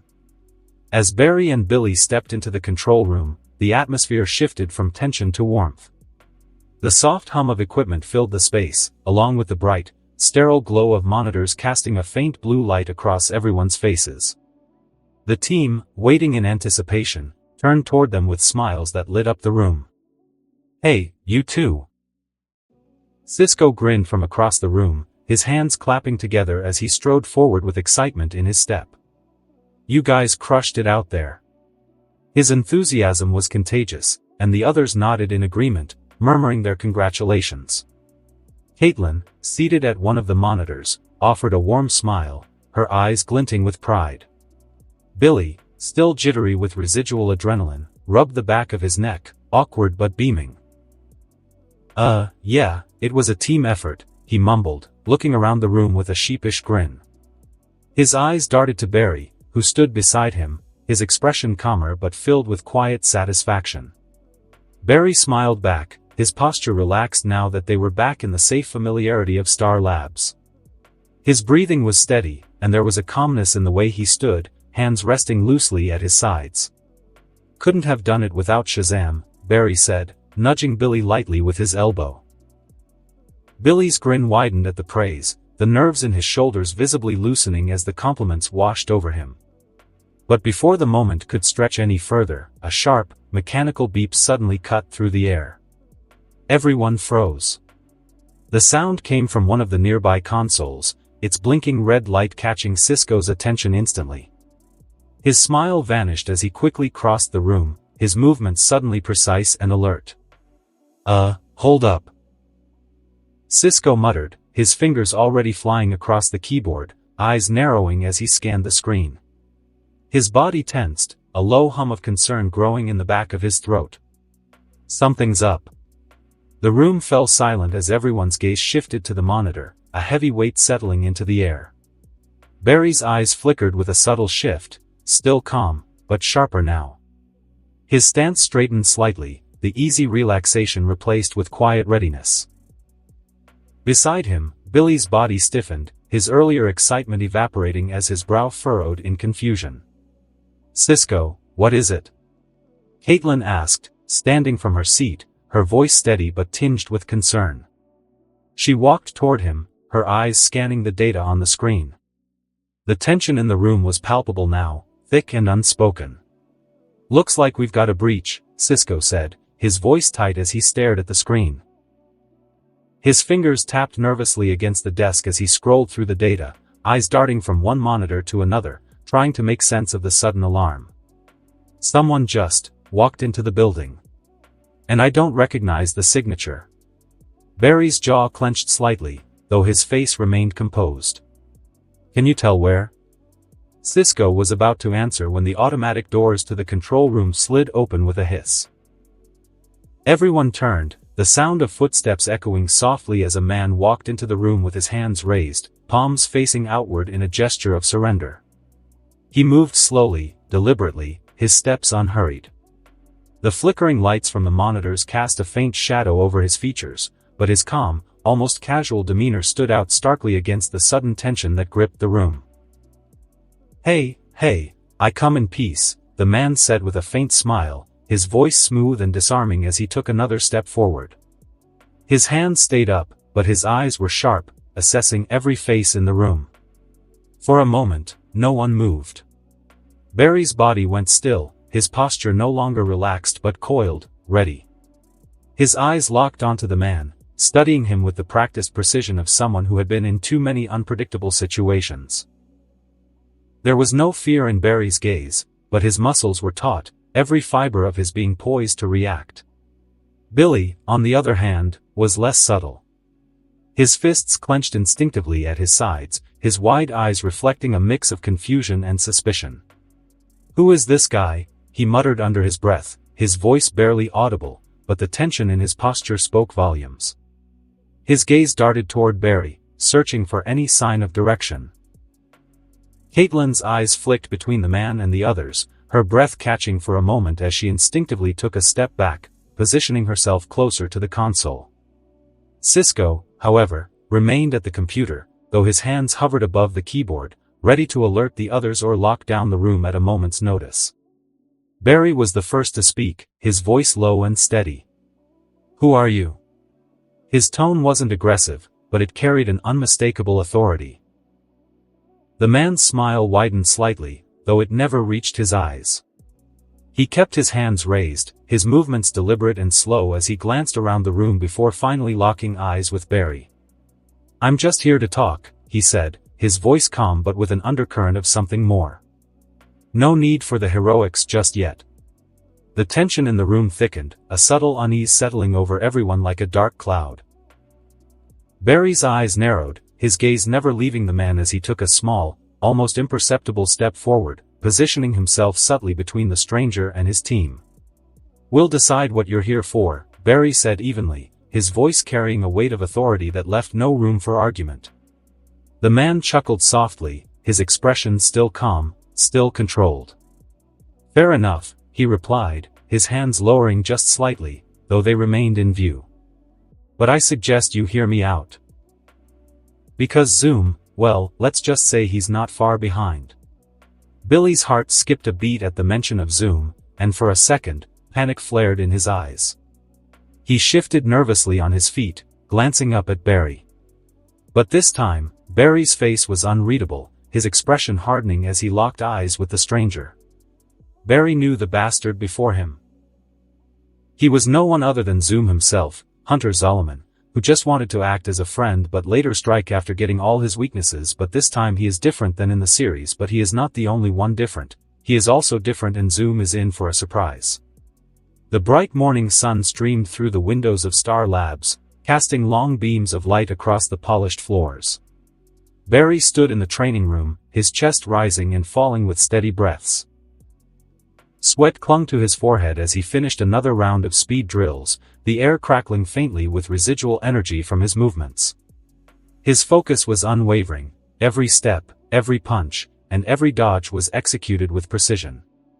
"Come on, Barry," he muttered to himself, wiping sweat from his brow as he reset the simulation.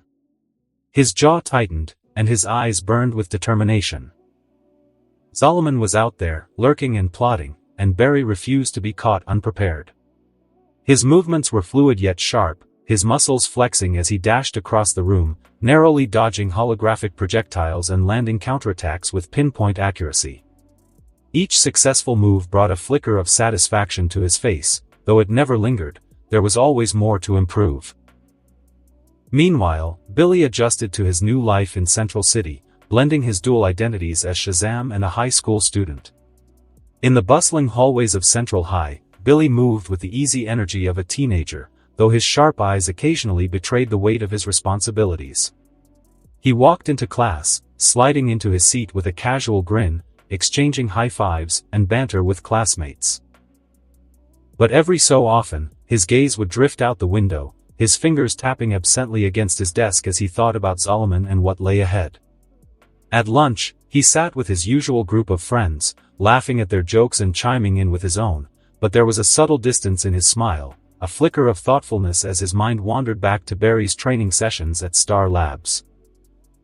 He admired the Flash's relentless drive, his focus, and his unwavering commitment to protecting the city. It inspired Billy to push himself harder, to make sure he was ready for whatever threat loomed on the horizon. That evening, Billy returned to Star Labs, his school backpack slung over one shoulder as he walked into the training room where Barry was still running drills. The room smelled faintly of ozone, and the faint hum of the treadmill filled the air. "You've been at this all day, haven't you?" Billy asked, dropping his bag on the floor. He crossed his arms, a teasing smile playing on his lips, though there was genuine admiration in his eyes. Barry slowed to a stop, stepping off the treadmill and grabbing a towel. He chuckled, shaking his head as he wiped his face. "And you've been in school all day. How was algebra?" Billy groaned dramatically, flopping onto a nearby bench. "Don't get me started." "But at least I didn't have to dodge lasers," he said, gesturing toward the holographic setup. His grin widened as he watched Barry, his earlier nervousness around him replaced by easy camaraderie. Barry tossed the towel onto a rack and sat beside Billy, his expression softening. "You're doing great, Billy," he said, clapping a reassuring hand on the teenager's shoulder. "You'll get through this. Together." Billy nodded, his grin fading into a more serious expression. "Yeah," he said, his voice quiet but firm. "We will." Barry stood up, patting Billy's shoulder lightly before stepping away. "Take a breather. I'll be back in a bit," he said, his tone casual, but his eyes betrayed the slightest flicker of preoccupation. He tried to keep his steps measured as he walked across the training room, his sneakers barely making a sound on the polished floor. The tension in his shoulders, however, was harder to mask. Billy watched him go, his head tilted slightly, his lips pursed in curiosity. He leaned forward on the bench, his elbows resting on his knees, as if debating whether to ask where Barry was headed. But then he shook his head with a soft chuckle, figuring it was probably some flash thing he wouldn't understand yet. Barry exited the training room and entered the adjoining corridor, his hand brushing lightly against the wall as he walked. The light overhead flickered faintly, and his footsteps echoed in the empty hallway. His expression, calm and reassuring moments ago, now hardened into something more analytical. His brow furrowed, his jaw tightening as he approached the inconspicuous door to the time vault. Sliding his hand along the biometric scanner, Barry waited as the vault's door unlocked with a soft hiss. He stepped inside, the faint hum of advanced technology enveloping him. Stats, level 8. Health, 100%. Abilities: Speed Force, Enhanced Speed, level 8 speed surpassing Barry Allen in Season 5 of The Flash. Capable of breaking the speed of light and advanced time manipulation. Accelerated Healing, level 8 heals nearly instantly, including fatal injuries, provided he retains enough energy. Enhanced Perception, level 8 hyper-accelerated mental processing allows for real-time calculation and evasion of complex threats. Speed Force Knowledge, level 8. Extensive mastery over the Speed Force, enabling advanced energy manipulation and dimensional travel. Temporal Awareness, level 8 near-perfect awareness of time fluctuations, parallel timelines, and impending temporal anomalies. Strength Force, Enhanced Strength, level 8 lifts weights exceeding 300 tons with ease and delivers strikes capable of causing earthquakes. Durability, level 8 withstands nuclear-level impacts without significant damage. Force Projection, level 8. Projects force fields and energy blasts strong enough to decimate reinforced structures. Sage Force, Enhanced Intellect, level 8 develops counter-strategies instantly, even for opponents with complex abilities. Mental Fortitude, level 8 immune to most mental manipulation, psychic attacks, or illusions. Telepathy, level 8 can read minds across vast distances and communicate mentally with multiple individuals simultaneously. Still Force, Time Manipulation, level 8. Slows down or halts time entirely over an expanded area for up to 10 minutes. Inertia Control, level 8 adjusts the kinetic energy of moving objects and opponents, effectively freezing or redirecting attacks. Time Travel, level 8 flawless time travel, with greater control over destination points and fewer risks of timeline fractures. Deadpool's abilities, Regenerative Healing Factor, level 8 heals instantly, even from complete disintegration. Effectively immortal. Enhanced Reflexes, level 8 reflexes fast enough to dodge hypersonic projectiles effortlessly. Pain Suppression, level 8 completely nullifies the sensation of pain, allowing him to push limits indefinitely. Combat Skills, level 8 expert in all known martial arts and advanced weaponry, capable of adapting mid-battle to any opponent. New abilities gained: 1. Electrokinetic Control, Speed Force. Harnesses and manipulates lightning generated by the speed force for both offensive and defensive purposes. 2. Enhanced kinetic absorption. Strength force absorbs and converts incoming kinetic energy to amplify his strength and durability temporarily. 3. Dimensional awareness. Sage force perceives and identifies dimensional shifts and rifts, with the ability to stabilize or disrupt them. 4. Chrono stabilizer. Still force. Automatically protects himself and allies from time-based attacks and anomalies. 5. Energy redirection. Deadpool's abilities redirects absorbed energy, kinetic, thermal, or electrical, into powerful attacks. Inside the time vault, Barry took a moment to glance at the shimmering interface displaying his updated stats. A small smile tugged at the corner of his lips as he studied the enhancements. His fingers hovered over the glowing panels, scrolling through the list of abilities. Not bad, he muttered to himself, his voice barely above a whisper. The faint hum of the vault seemed to amplify the words. Enhanced kinetic absorption, dimensional awareness, chrono stabilizer. These are going to come in handy. Barry flexed his fingers, a spark of speed force energy crackling at his fingertips. He could feel the sheer potential coursing through him. It wasn't just the power, it was the precision, the control, and the understanding that came with it. He was no longer just running faster or hitting harder, he was evolving, becoming something more. But even with the satisfaction of growth, Barry's gaze shifted to the centerpiece of the vault, a small, glowing artifact encased in reinforced glass. The Philosopher's Stone. Its surface shimmered with an unearthly light, pulsating faintly as if it were alive. Barry approached it, his expression hardening with purpose. It's time, he said quietly, his voice steady. His hand hovered over the scanner, the glass case sliding open with a soft hiss. The moment the stone was exposed, the energy in the room seemed to shift. A low hum resonated, filling the air with an almost tangible pressure. Barry reached out, his fingers wrapping around the stone carefully. The moment he touched it, a surge of raw energy coursed through him.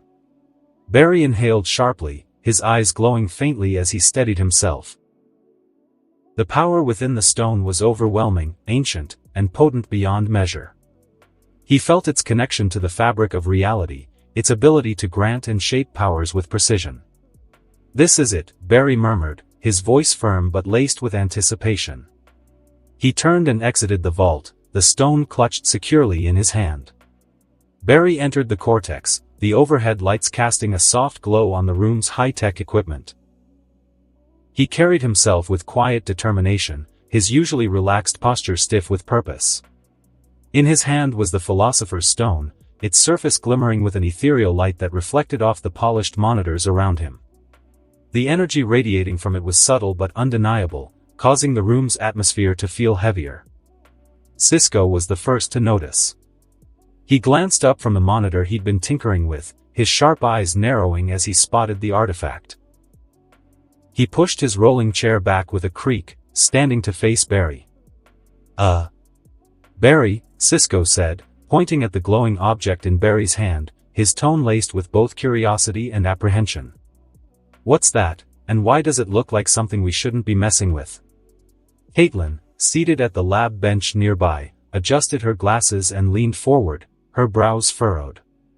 Her analytical gaze flickered between Barry's face and the stone. Barry, is that what I think it is? She asked, her voice quiet but filled with concern. Barry stopped in the center of the room, his green eyes steady as they scanned the group. Everyone was there, Cisco, Caitlin, and Iris, all watching him with varying degrees of curiosity and wariness. Even Iris, who usually offered him an immediate smile, looked at the stone with a mix of fascination and unease. Barry took a deep breath and held the Philosopher's Stone up slightly, its light catching in the lenses of Cisco's and Caitlin's glasses. This, he said, his voice calm but firm, is the Philosopher's Stone. A hushed silence fell over the room as they absorbed his words.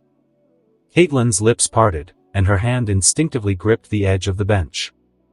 Cisco tilted his head, skepticism creeping into his expression. Okay, Cisco said, crossing his arms, his tone edged with humor to mask his discomfort. You're going to have to elaborate, man. What does it do? And why do I feel like this is one of those, Barry has a plan, but it's gonna give me anxiety moments? Barry let out a soft chuckle, but his expression remained serious. He stepped closer to them, his movements deliberate, the faint hum of the stone filling the room. The philosopher's stone it's ancient, and it's powerful, he began.